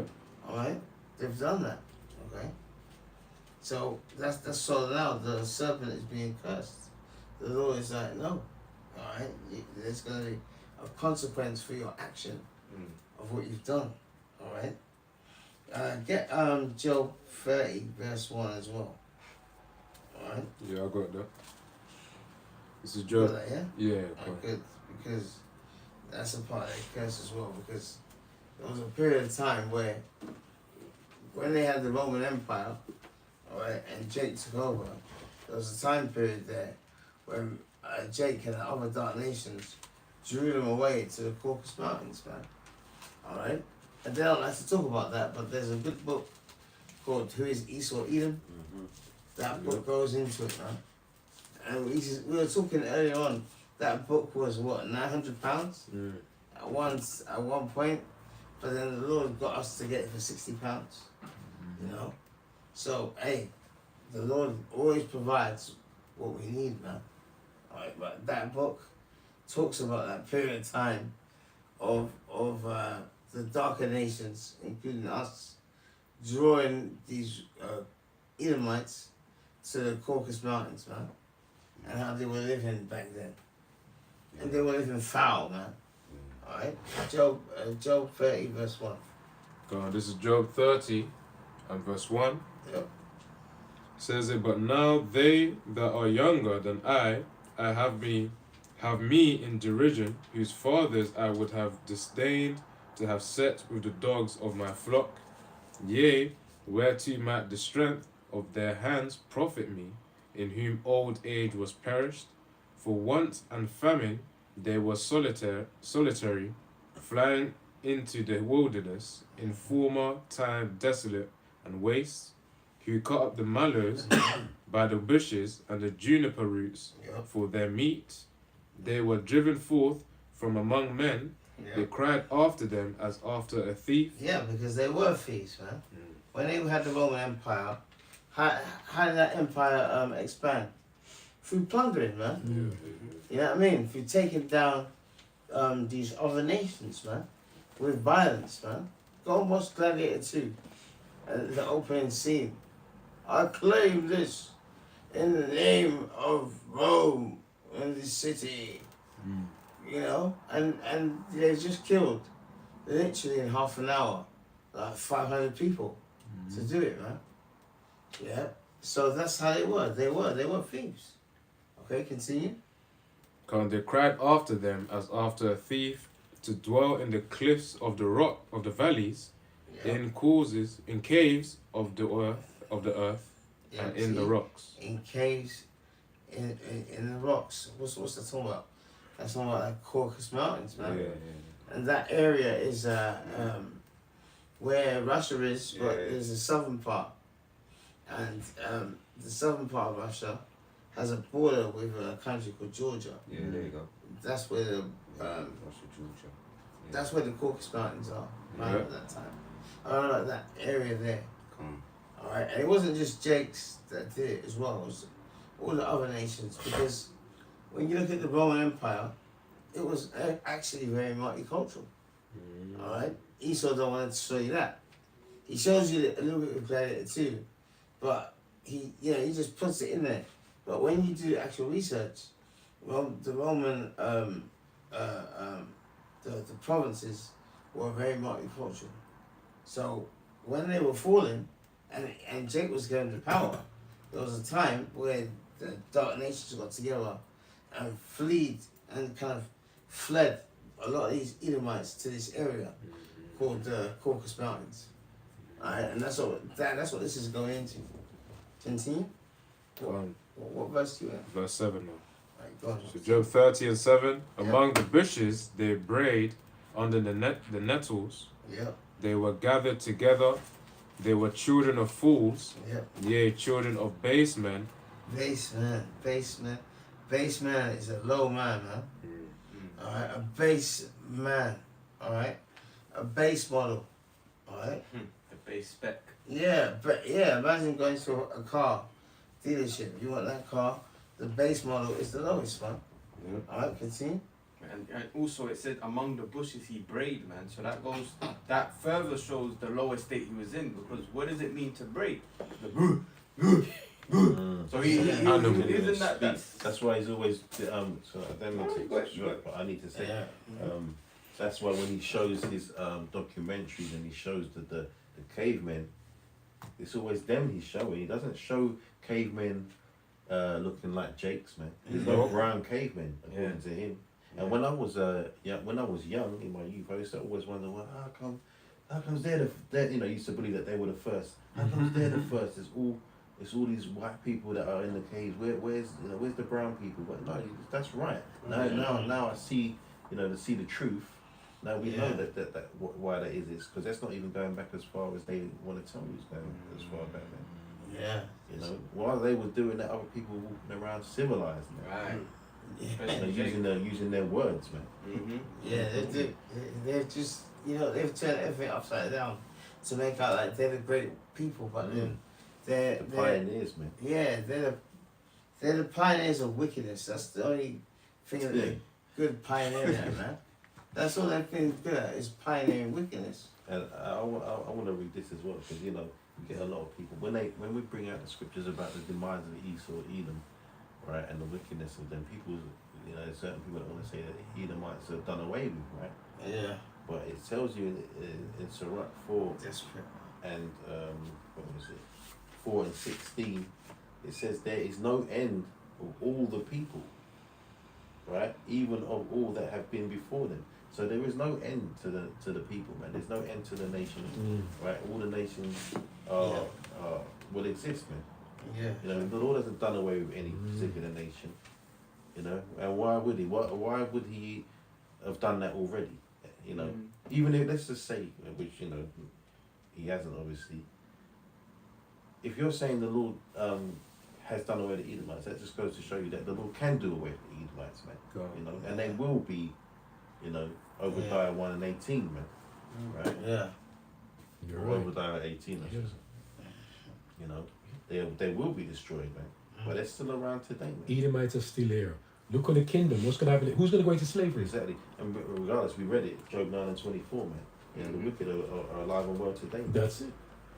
And they are the wicked. The Edomites are the wicked, man. Exactly. So the same spirit that was the Lord cursed in the serpent, they hold that curse today, man. Yeah. That's why it said it will sword will be baked in heaven, it will fall down upon you. I do mean, oh, people of my curse. Yeah. So all you coconuts that love them, and you're thinking about now. All you coons and sambos. Yeah, all you sambos and your Aunt Jemimas and Jimmys and Mimmies that have sold out to them because you didn't want to suffer with your own people. All right. Right now is the time to reflect on this cooning, man. Because believe me, time is running out, man. If the righteous scarcely make it, it's righteous scarcely make it. So the righteous is gonna scarcely make it. Well, Where shall the sinner and ungodly appear? yeah, so what's gonna happen to you coons, man? Then they'll hang join in hand. Yeah, exactly. Shall not go unpunished, man. So like your officer, he brought out that scripture. It was in Job about there was braiding and there was eating juniper roots. Right? Yeah. I used to go to this shop where I used to buy my herbs, but there would be ease in there and they'd be asking for juniper roots.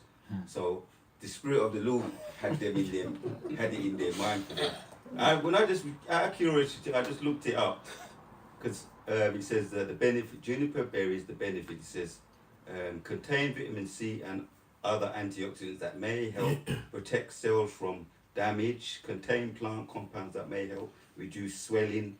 Contain vocal oils that may help have antibacterial properties. Right, so because they had worms, parasites, and it was unclean. They're eating up the raw meat. So the Most High put the spirit on them to take those berries, It's just sustain yeah, this. sustain them, Go, keep go, them go, alive, go. and kill all the bacteria to keep them alive. So it's all spiritual, man. It's all spiritual. That's great. The Lord, and listen, the Lord knows what He's doing, man. But apparently he has no mercy, yeah. Yeah, exactly. You know. Alright, let's go to verse 15. Verse 15, Genesis 3, verse 15. Yeah. And I will put enmity, which means hatred, between thee and the woman, and between thy seed and her seed. It shall bruise thy head, and thou shalt bruise his heel. Yeah, so that word enmity is, what does it mean? It means hostility, Yeah. hatred. Alright? So is that seed is between whose seed? Between whose seed? The woman? Who's the woman? And I will put enmity between thee and the woman. Yeshua Allah. And the, Yeah. who's the woman? Yeshua, Israel. Exactly. His potential wife to be. Because Israel is what? Most High's woman. Yeah. The Most High's woman. Get that one. Jeremiah 62. Yeah. You know? Precept as well. Yeah, you've been out precept before. Okay, this is Genesis 25, starting at 20. And Isaac was 40 years old when he took Rebekah to wife, the daughter of Bethuel the Syrian, of Padanaram, the sister to Laban the Syrian. And Isaac entreated Yahweh for his wife because she was barren, and Yahweh was entreated of him, and Rebekah his wife conceived. And the children struggled together within her, and she said, if it be so, why am I thus? And she went to inquire of Yahweh. And Yahweh said unto her, 2 nations are in thy womb, and 2 manner of people shall be separated from thy bowels, and the one people shall be stronger than the other people, and the elder shall serve the younger. So that enmity between her seed and the serpent seed carried right through into this point, and was manifested later on as the twins, Jacob and Esau. Which is a beautiful thing. Yeah. Because, as I said, we are the Lord's woman, man. Alright? Who's got that one? And when you Yeah, think go about it as well, like there ain't no Eve loves the Edomite man. Because he got She's like his little sidekick, man. Yeah, man. Against us, Yeah. you know. Partly. So it can't be. Saints. It can't be. Can't be her. Can't be Eden. Can't be her, yeah, that's it. I heard She's that. she's a partner in crime to her master, man. God. You know, out of all the, all the things that you could do to fight back against racism, you decide to open your legs to your master.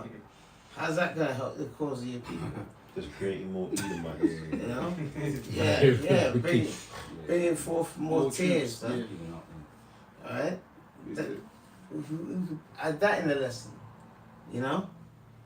That's what that's doing, man. But you know what that is? That shows you that our people what? Are destroyed for lack of knowledge. Yeah. Lack of knowledge of self. You know? Got a precept? Right, go on. This is Revelation 12 and 17.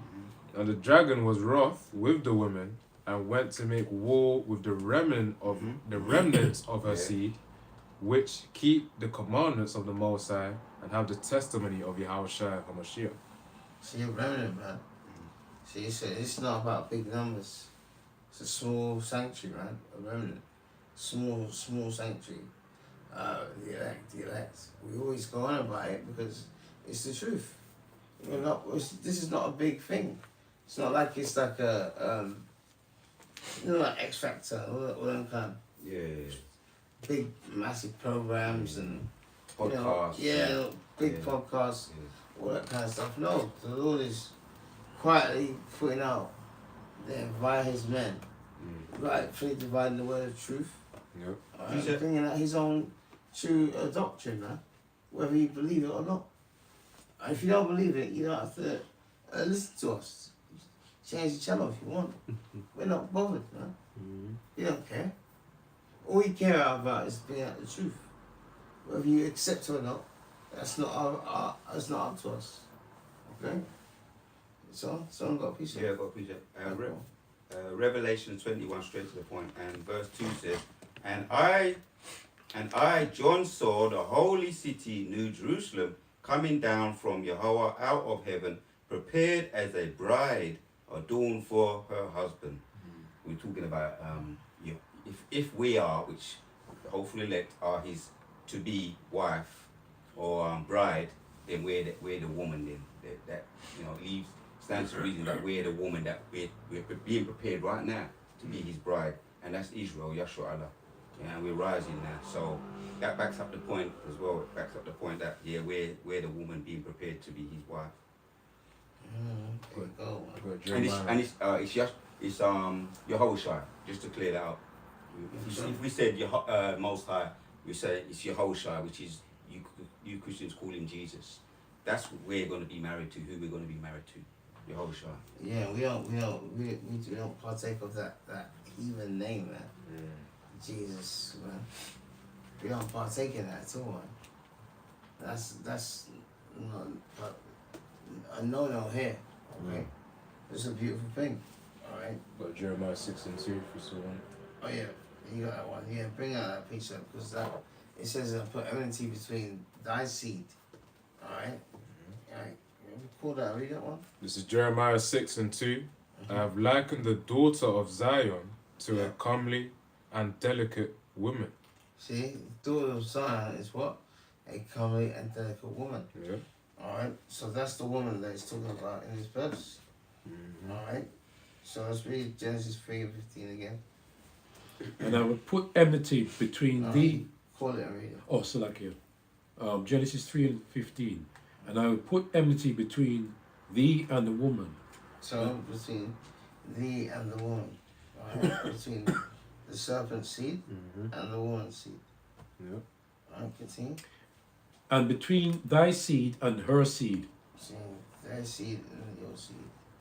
So that's what seed is that? That seed is what? The nation of Israel, man. Yep. Yep. And the other seed is who? Nation of Edom. Yeah. The nation of Edom. Alright? Because obviously everything is reincarnated. Okay? Alright? And it's also spiritual because you mustn't mix seeds, different seeds.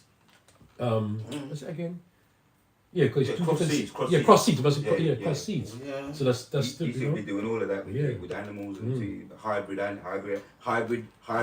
the fruit. He's been doing that too. Yeah. So the fruit. Yeah. If you go into it, it's a whole nother level of yeah. what they're doing. But they've been doing that with plants, animals. Yeah. Materials. Yeah. Everything. He's doing what he's meant to be doing, man. Playing his God. He's trying to be like a God complex. Yeah. That's basically what he's got, man. And also, when you read 15, it says, right, and I will put enmity between thee and the woman, and between thy seed and her seed. And women don't carry no seeds, man. Yeah. That's an indication on itself as well that it's talking about the men of Israel. Man.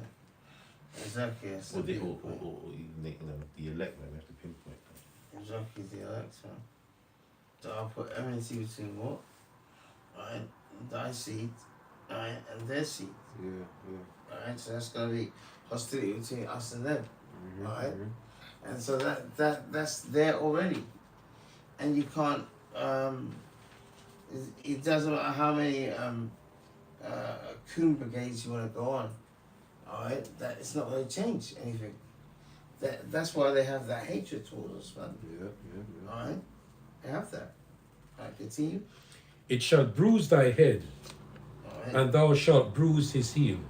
Shall bruise thy head. Go precept. Alright? What does it say? He shall bruise thy head. Right? I mean, the seed of the woman, alright, which is who? Us, will bruise their head.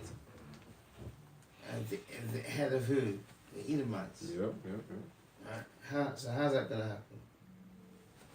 The nuclear missile destruction. That's when the Yahushua comes back. One of the things that the elect is going to do is do what? They're going to round up Esau. the nobles of Esau, man. Psalms 149. Alright? Yeah, they're going to round up the nobles of Esau, man. To bind their kings with chains and their nobles with fetters of iron. Yeah, so one it talks about the heads of the nations. It's about the top people, you know, who are of those nations. Alright? So Go precept from the seed of the woman, which is Israel, is gonna bruise the head of the serpent, man. Alright? Alright, it says, alright, thou shalt bruise his heel. Alright, the serpent is gonna bruise our heel. Yeah. How's that happened? Slavery. Exactly, slavery. Get that? Deuteronomy 28 and 68. Because remember, when Esau and Jacob came out, Esau came out first, and Jacob did what? Held the heel. The heel of Esau. He held the heel of Esau, you know. But he bruised our heel. How did he do that? By taking us down into slavery, man. He bruised our heel. He took us down. Alright? But that was a temporary takedown. Ooh, I was just thinking. That's the main thing. Yeah. Alright? Yeah. We're gonna have the permanent takedown. Yeah. You know? Yeah.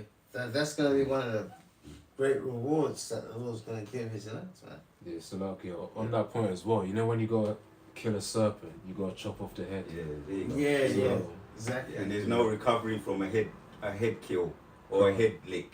Yeah. But with as you know, the point in it, from carnal perspective, when you get a bruise in the heel, you can recover from that. That's right.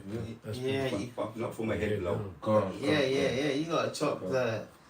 If it was a snake right here and you want to kill it, the main thing you do is chop the head, man. Yep. You know what I mean? So, you know, that's what the Lord is gonna do. But they bruised our heel, right? Who's got that? Deuteronomy I've got that. 28, right? Deuteronomy 28 and 68. Deuteronomy 28:68 says, "And Yahweh shall bring thee into Egypt again with ships, by the way whereof I spake unto thee." And the word Egypt is what? A Greek word means what? Bondage. Bondage. Yeah.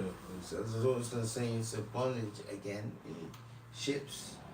See? By the way whereof I spake unto thee, thou shalt see it no more again, Yeah. and there ye shall be sold unto your enemies for bondmen and bondwomen, and no man shall buy you. No man should buy you, what? Redeem you. There you go. No one's gonna save you, man. Alright? So they're the ones, the Lord put the Spirit on them to doing that bruised our heel. But at the end of the day, the head of theirs is gonna be cut off. Alright? And once you get the head of anything, the rest of the body does what? Dies, right? Yeah.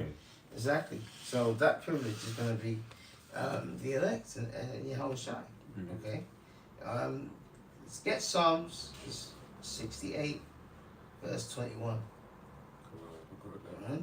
This is Psalm 68 and 21. Yep. But the Most High shall wound the head of his enemies, and the hairy scalp of such an one as goeth on still in his trespasses. See, and notice he said a hairy one. And who's hairy? Esau's hairy. You see, Esau's hairy, man. Alright? So the Lord is going to go for, you know, the head of any nation. You take the head out. Like, they've just done that just now with this Bashar al-Assad guy. He went, right? They invaded Syria. He fled.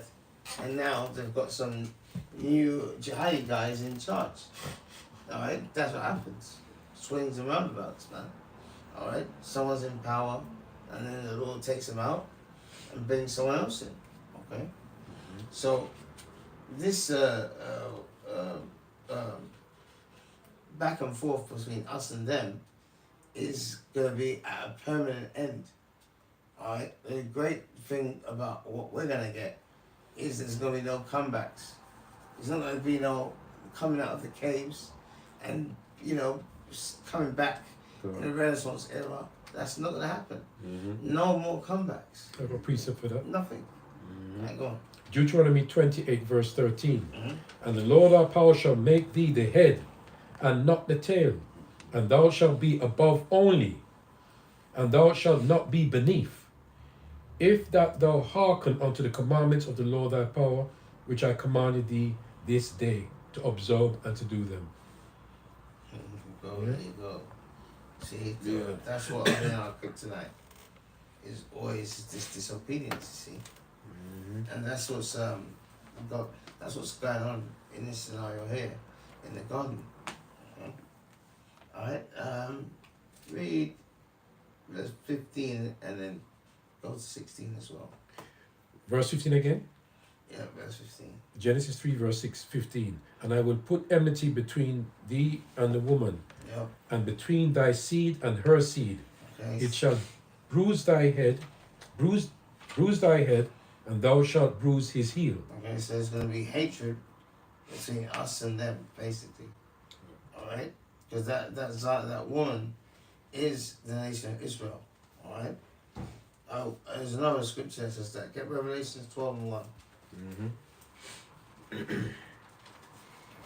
Revelation 12 and verse 1. And there appeared a great wonder in heaven, a woman clothed with the sun, and the moon under her feet, and upon her head a crown of 12 stars. See, a crown of 12 stars, you see? And that sun represents wisdom. Alright? So the woman is talking about the nation of Israel. And the stars represent the tribes, right? 12 stars. 12 stars, 12 tribes of the nation of Israel. You see? So there's going to be enmity, hostility between us and them, you know? And that's what it's been like. So this is like the Lord's movie is playing out as we speak. That's why we have to be occupying what? Prophecy. The spirit of prophecy, man. Alright? Someone get that scripture. That's something that we all, you know, when we do lessons and stuff like that, sometimes it's always good to make sure you don't go off track. Yeah, got it here. And always think about prophecy. Sirach 39 and 1. But he that giveth his mind to the law of the Most High, and is occupied in the meditation thereof, will seek out the wisdom of all the ancient, and be occupied in prophecies. Be occupied in prophecy. That's what you have to do, man. Alright, it's 110% all the time. And that's what we're locked onto, man. Alright? Now, you read that Genesis 15? Yeah, he said Alright. 16. Right, go to verse 16 now. Genesis 3 and 16 now. Unto the woman he said, I will greatly multiply thy sorrow and thy conception. In sorrow thou shalt bring forth children, and thy desire shall be to thy husband, and he shall rule over thee. And I just say something as well on that. See, and that's why these women, man, you know, giving birth is like one of the most traumatic experiences that they have, man. Yeah. Even in the animal kingdom, that, you know, their young ones just pop out, man. Yeah. But these women fail to understand that the reason why you have such a painful experience goes right back to Eve, man. All the way back then, and you know, you still want us to follow after you. I mean, can't you see the consequence that's come from us following after you in the first place, man? Because as you said, giving birth should be pleasurable. Right. You know, but not pain. Yeah, that's even with all the epidural stuff. Yeah, yeah. You know, but that goes back to them again, trusting in the serpent. Yep. See, there's no new thing under the sun. The serpent comes, oh, bro, you can have the epidural. Yeah. Then they got permanent back pain for the rest of their lives, man. All because they're trying to escape the curse. Yeah, it's true because it says, yeah. what is it? Multiply thy 16, soul with yeah. thy conception, and so Yeah. that means that's supposed to go through that. Mhm. That's supposed to be alleviated. You make a good point. Yeah. Actually, if you read, you know that if you read Genesis 3:16, in the Blue Letter, in the NLT, Oh boy. Okay. yeah, it will explain it a lot better. Got it. Yeah. Genesis 3:16 in the NLT says, and then he said to the woman, I will sharpen the pain of your pregnancy, and in pain will you give birth, and your desire to control your, and you will desire to control your husband, Yeah. but he will rule over you. See? See, so you know, it said your desire will to control your husband, and he will rule over you. So that's why when you get into a relationship with women, that's the reason why. After a while, it's just kind of like this tug of war. Yeah, She's trying to change you. Yeah. You know, you're thinking, why are you trying to change you? You know why? Because it's an expect to do that. Right? Because because of their sin, the Lord put curses on them. Alright? And that's it. One of them is, yes, you're going to have your husband, you're going to have a desire to be with him, but at the end of the day, you're going to try and control him, but he's going to rule over you. Which was meant to be. Which that's how it's supposed to be. You see? So that's why I read it in the NLT. Read it again. Genesis 3:16 in the NLT again Yep. says, then he said to the woman, I will sharpen the pain of your pregnancy, That's okay. and in pain you will give birth, and you will desire to control your husband, but he will rule over you. See, desire to control your husband, you will over you.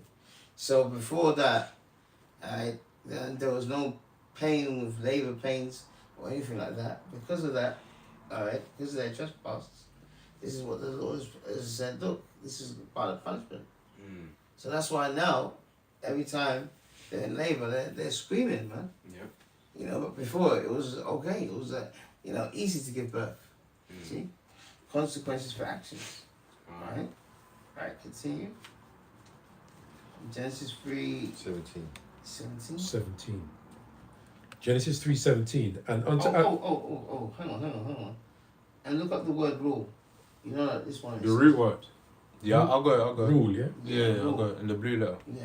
This is Strong's H4910, marshal, which means to rule, have dominion, reign, Yeah. to cause to rule, to exercise dominion. See, dominion. Nice, bro. He will rule over you. So that's how the Lord established things. But clearly, in this Western society, they're doing the opposite. So they're coming into the crosshairs of the Heavenly Father, because they're actually purposely going out to promote everything that is against His word, and we take that highly personal, man. And every brother in this room should take that personal and be angry at that. Okay? Like something you can't Right. accomplish. Yeah, go on. And that's why, the people, they wonder why society is so dysfunctional, man.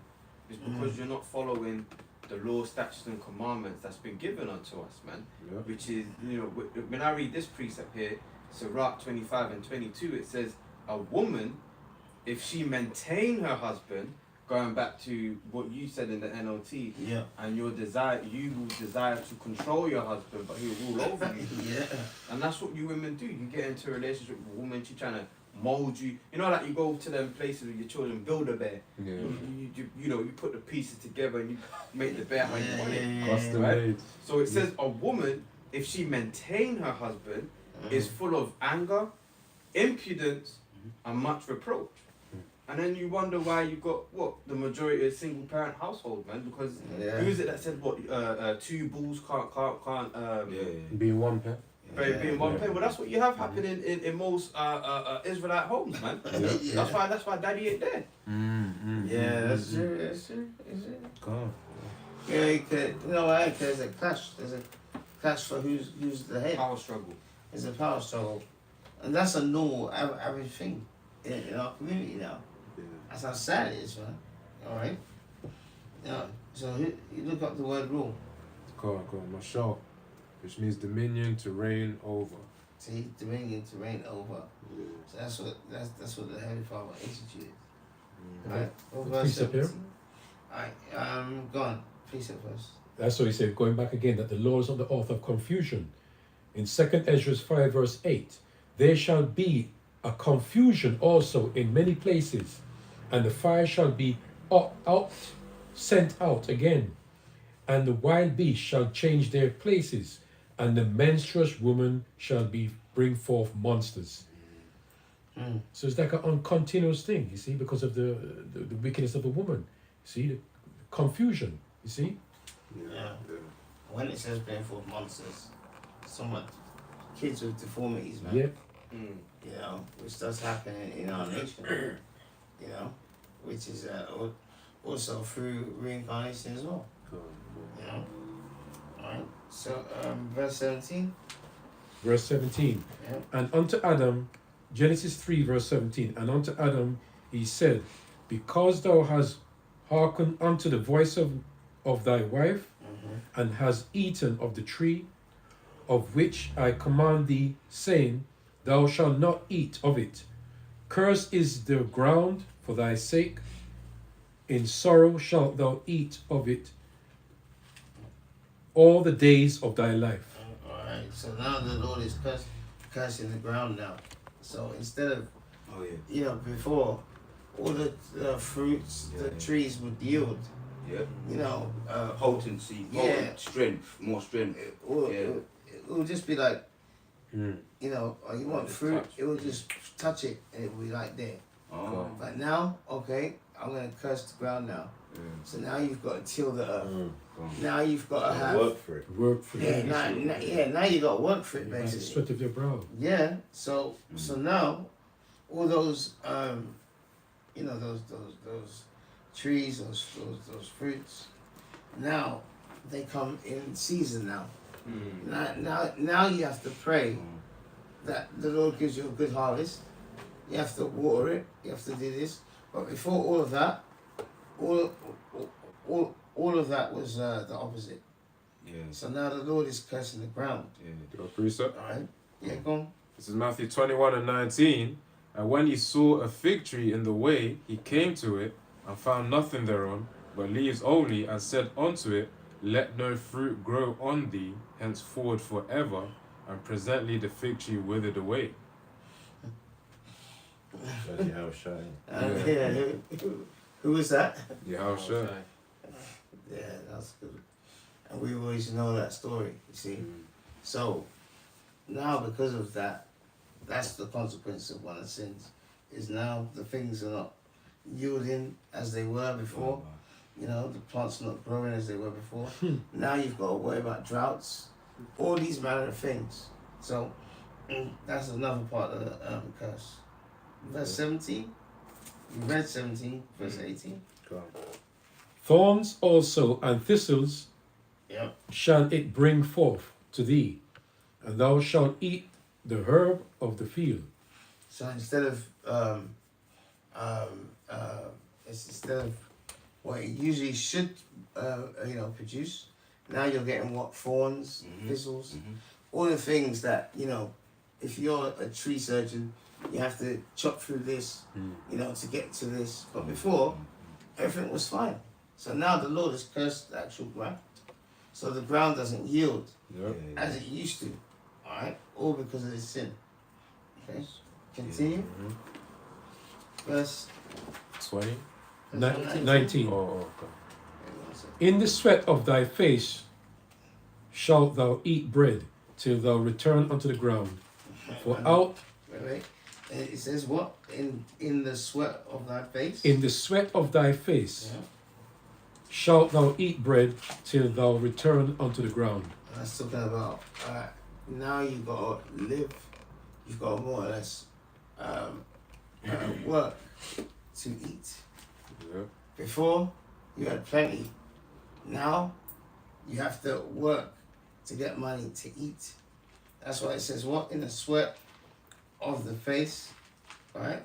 Read it again. Genesis 3 verse 19. Yeah. In the sweat of thy face thou shalt eat bread Yeah. till thou return unto the ground, for out of it was that taken. See, so why do they say out of the ground? Because who we from? From the ground. Yeah, ground. exactly. Yeah. Yeah, we're from the ground. Yeah. You know? So it says what? You know, of the sweat of thy face thou shalt eat bread until thou return to the ground. Alright, so now you have to work just to eat, man.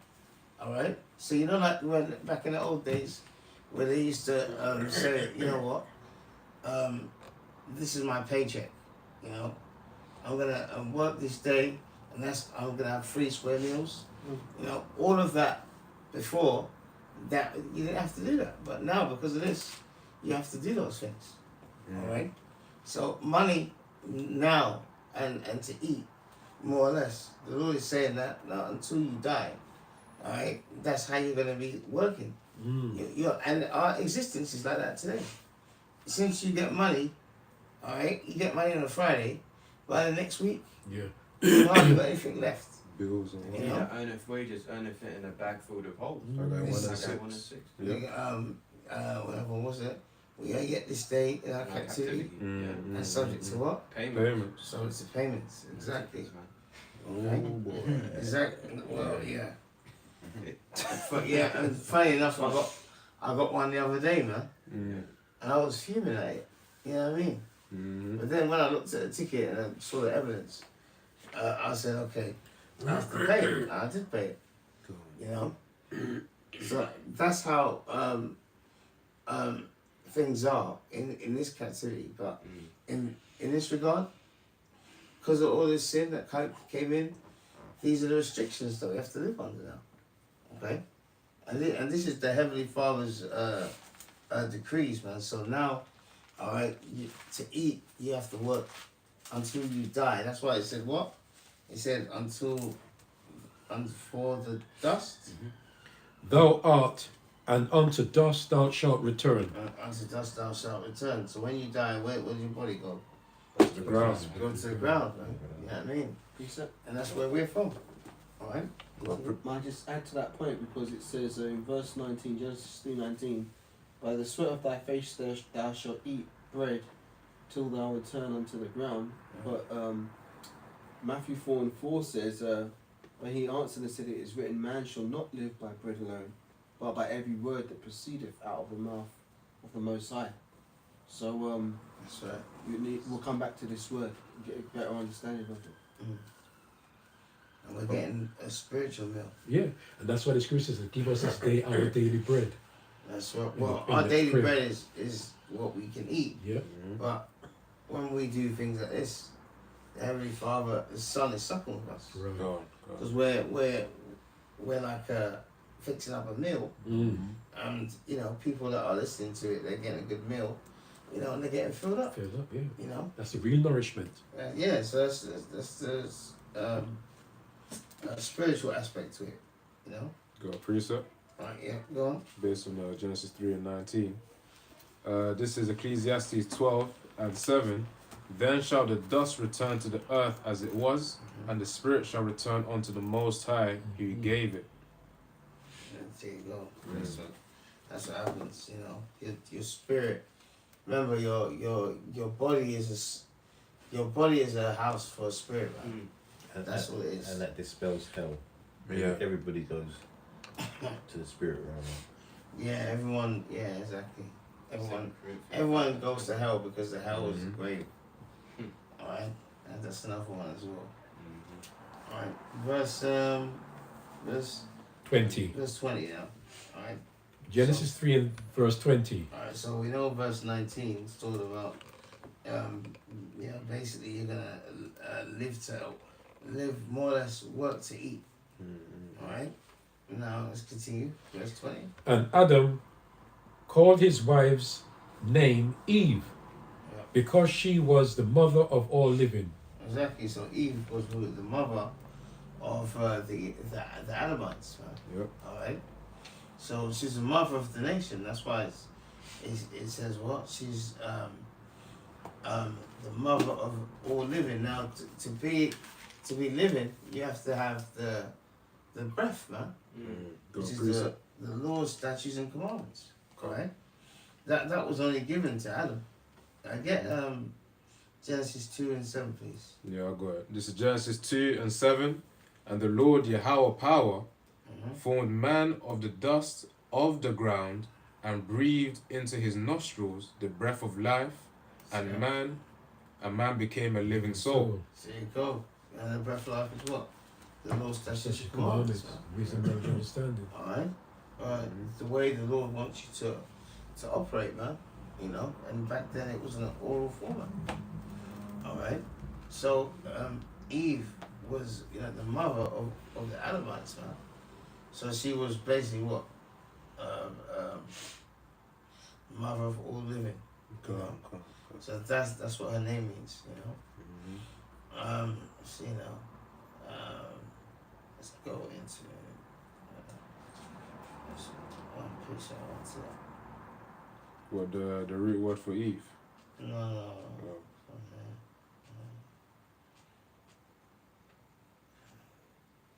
Let's go into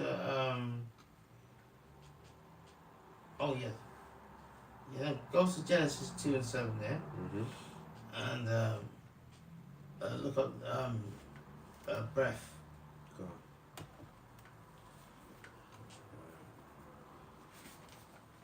Is it Adam got the breath? Doing it right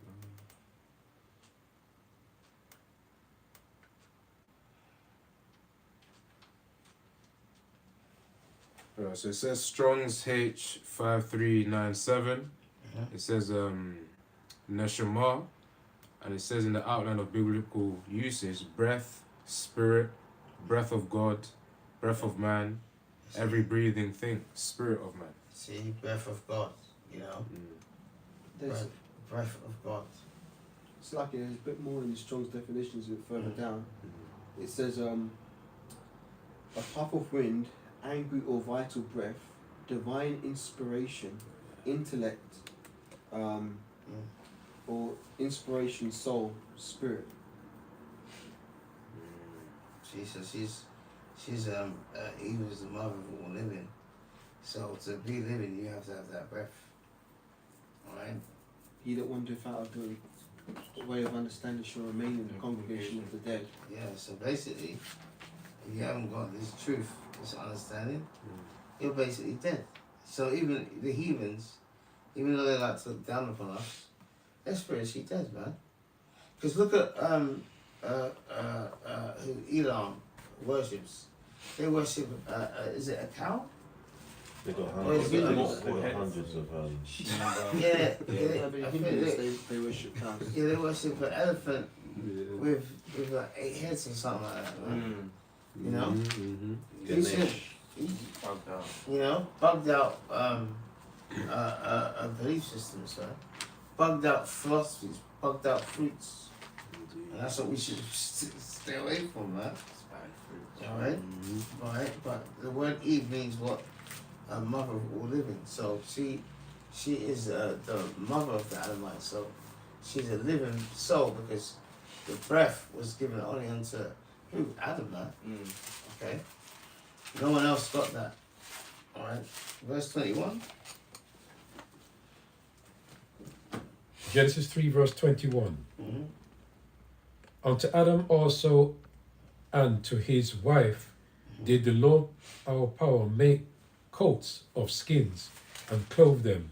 Yeah, the coats of skins is the true identity, man. Alright? Because, they went off and they went into the philosophies of these other heathens, and partook of it.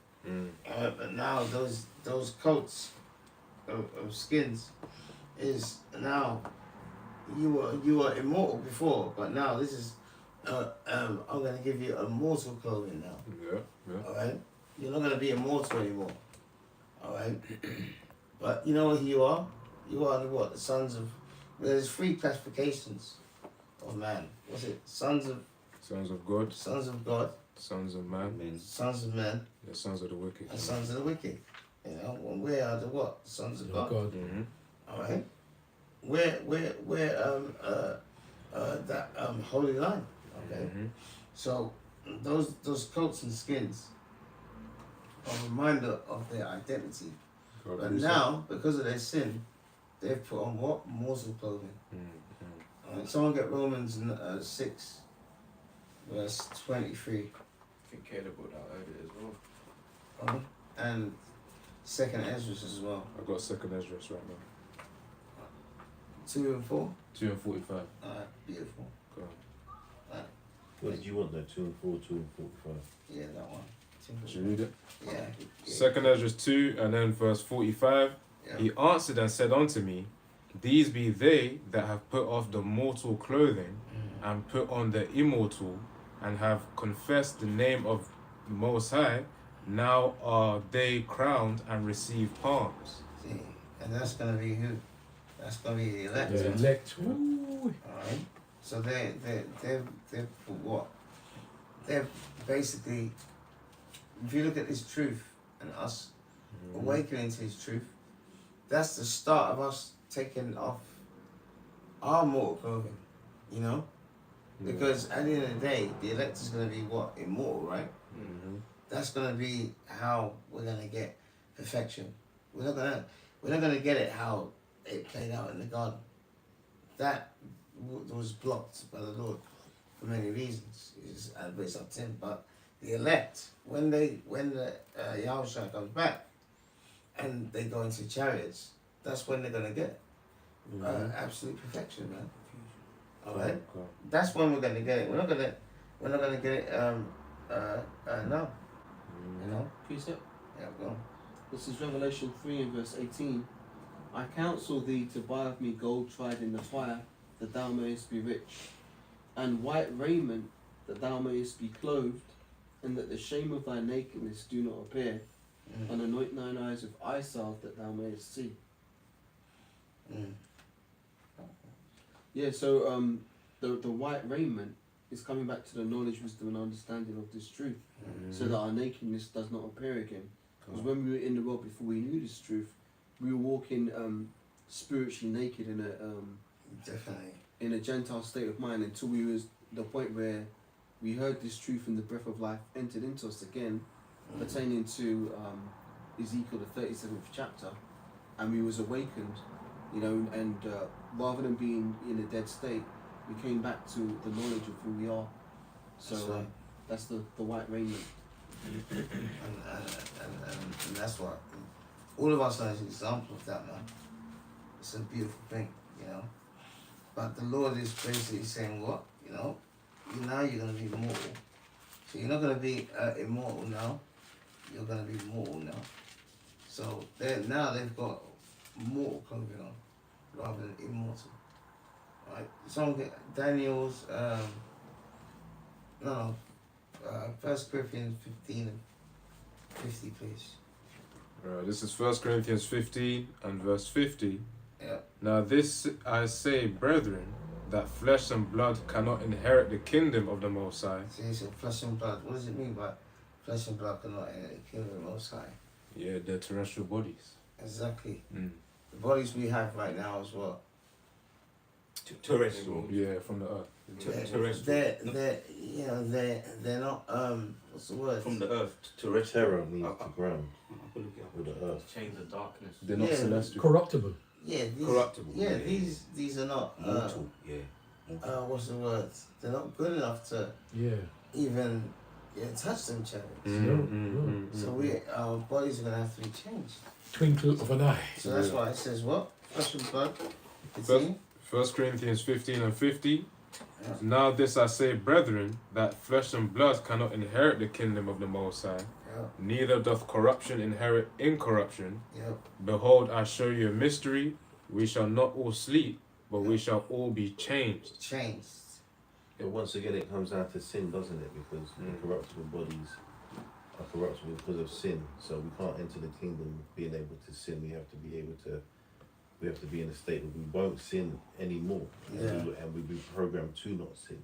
Yeah. Otherwise, if we was to go into the kingdom with corruptible bodies, we'd die, and we die because of sin. Exactly. But that change, you know, of the spirit and of the body, you know, makes us immortal, and also, you know, we'd have the laws written in us. So therefore, we can't, you know, we won't be able to die. We're never gonna go off again. That's the perfection that we're gonna actually have. Is to never ever sin. You know? And that's how we're gonna get it. We're gonna get it how this scenario played out. That's how we're gonna get it. Alright? Go. Alright, so read Genesis 3:21 again. Unto Adam, Genesis 3:21. Unto Adam also and to his wife did the Lord our power make coats of skins and clothed them. Okay, alright, verse 22. And the Lord our power said, Behold, the man is become as one of us, to know good and evil. And now, lest he put forth his hand and take also of the tree of life and eat and live forever. So what was bad about it before? You know, all they knew was righteousness. What you know, why go away from that? Why did they see? And that shows you that sin is complicated, man.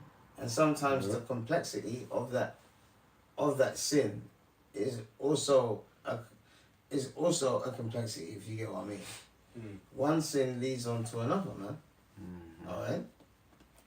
You do one sin and you're open to another. But through the Lord's sacrifice, the elect is going to be covered. Alright? From all of this stuff. Okay? 15. Verse 23.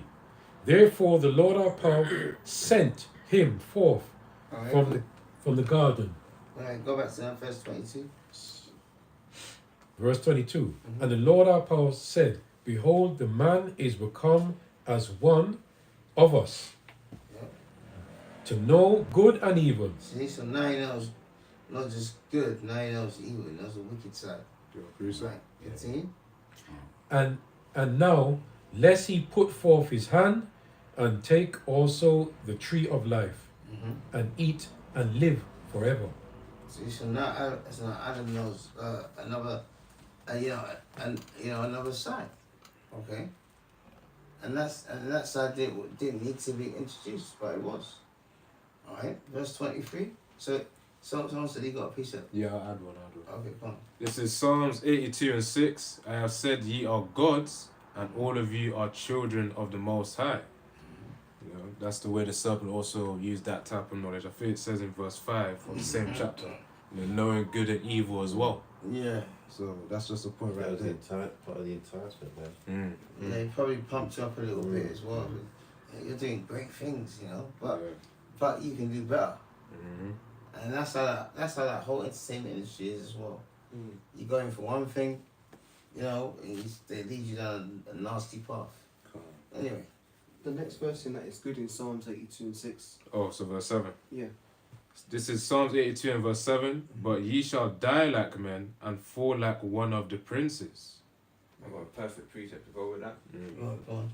One you called for earlier. Romans 6:23.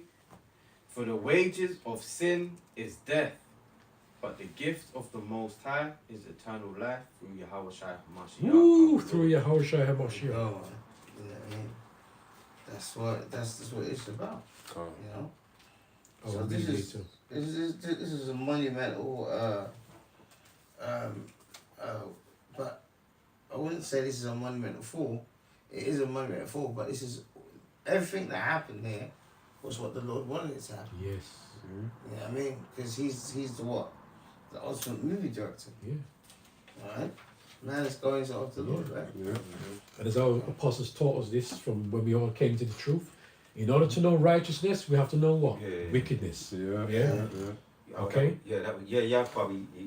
That's what he's known for. That video. When I think about Yaakov, I'll be thinking about Priest, elder, high priest, Say it again, Bubba. High priest over the alcohol. Yeah, I'm getting my mind's getting a bit tired now. Fuck it. Yeah, so that's what comes to my mind. High priest, High priest Yahweh. He done a video on it, saying in order for us to understand and appreciate the right hand side, we've got to know, experience the left hand side. Yeah.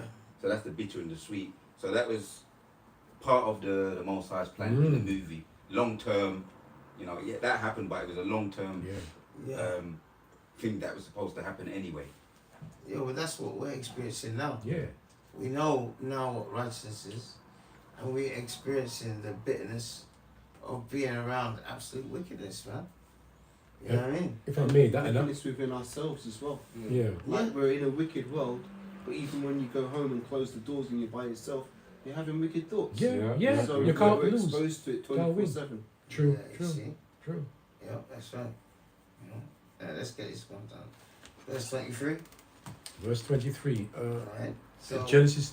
So remember now, this is the Lord like telling them, look, you know, because of of your trespass, this is what's gonna happen to you. Alright? You see? Genesis 3, verse 23. Mm-hmm. Therefore, the Lord our power sent him forth from the Garden of Eden to till the ground from whence he was taken. And what does that sound like? That sounds like again. Gardening. No, it sounds like again because of disobedience. Yes.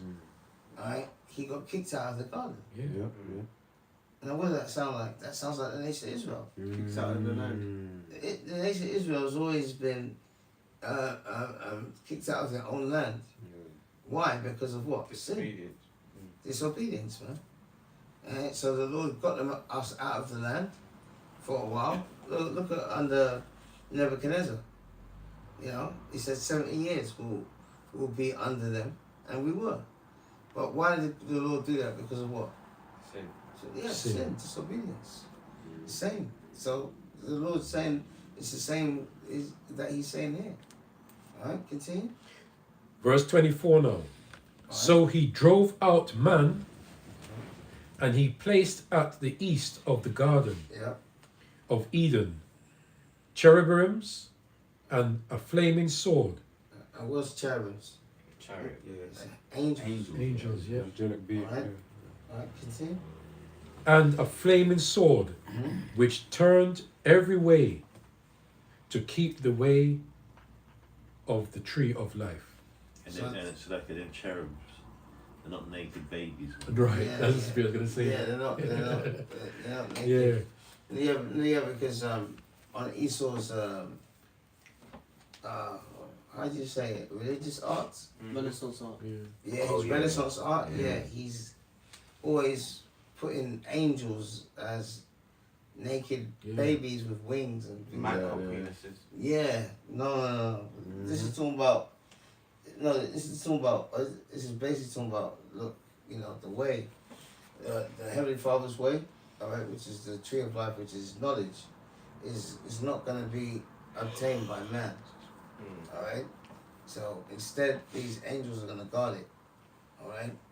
When is it going to be perfected? It's going to be perfected when Yahushua comes back. God.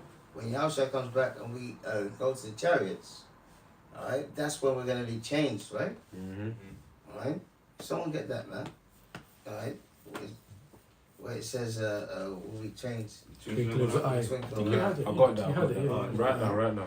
This is 1 Corinthians 15. So if you look at the garden, if you look at the garden situation, the Lord constantly allowed man to go off and sin, all right, and put stipulations on man, all right, to keep him in more or less straitly, you know, but not to give him, you know, the actual key, the actual knowledge of it.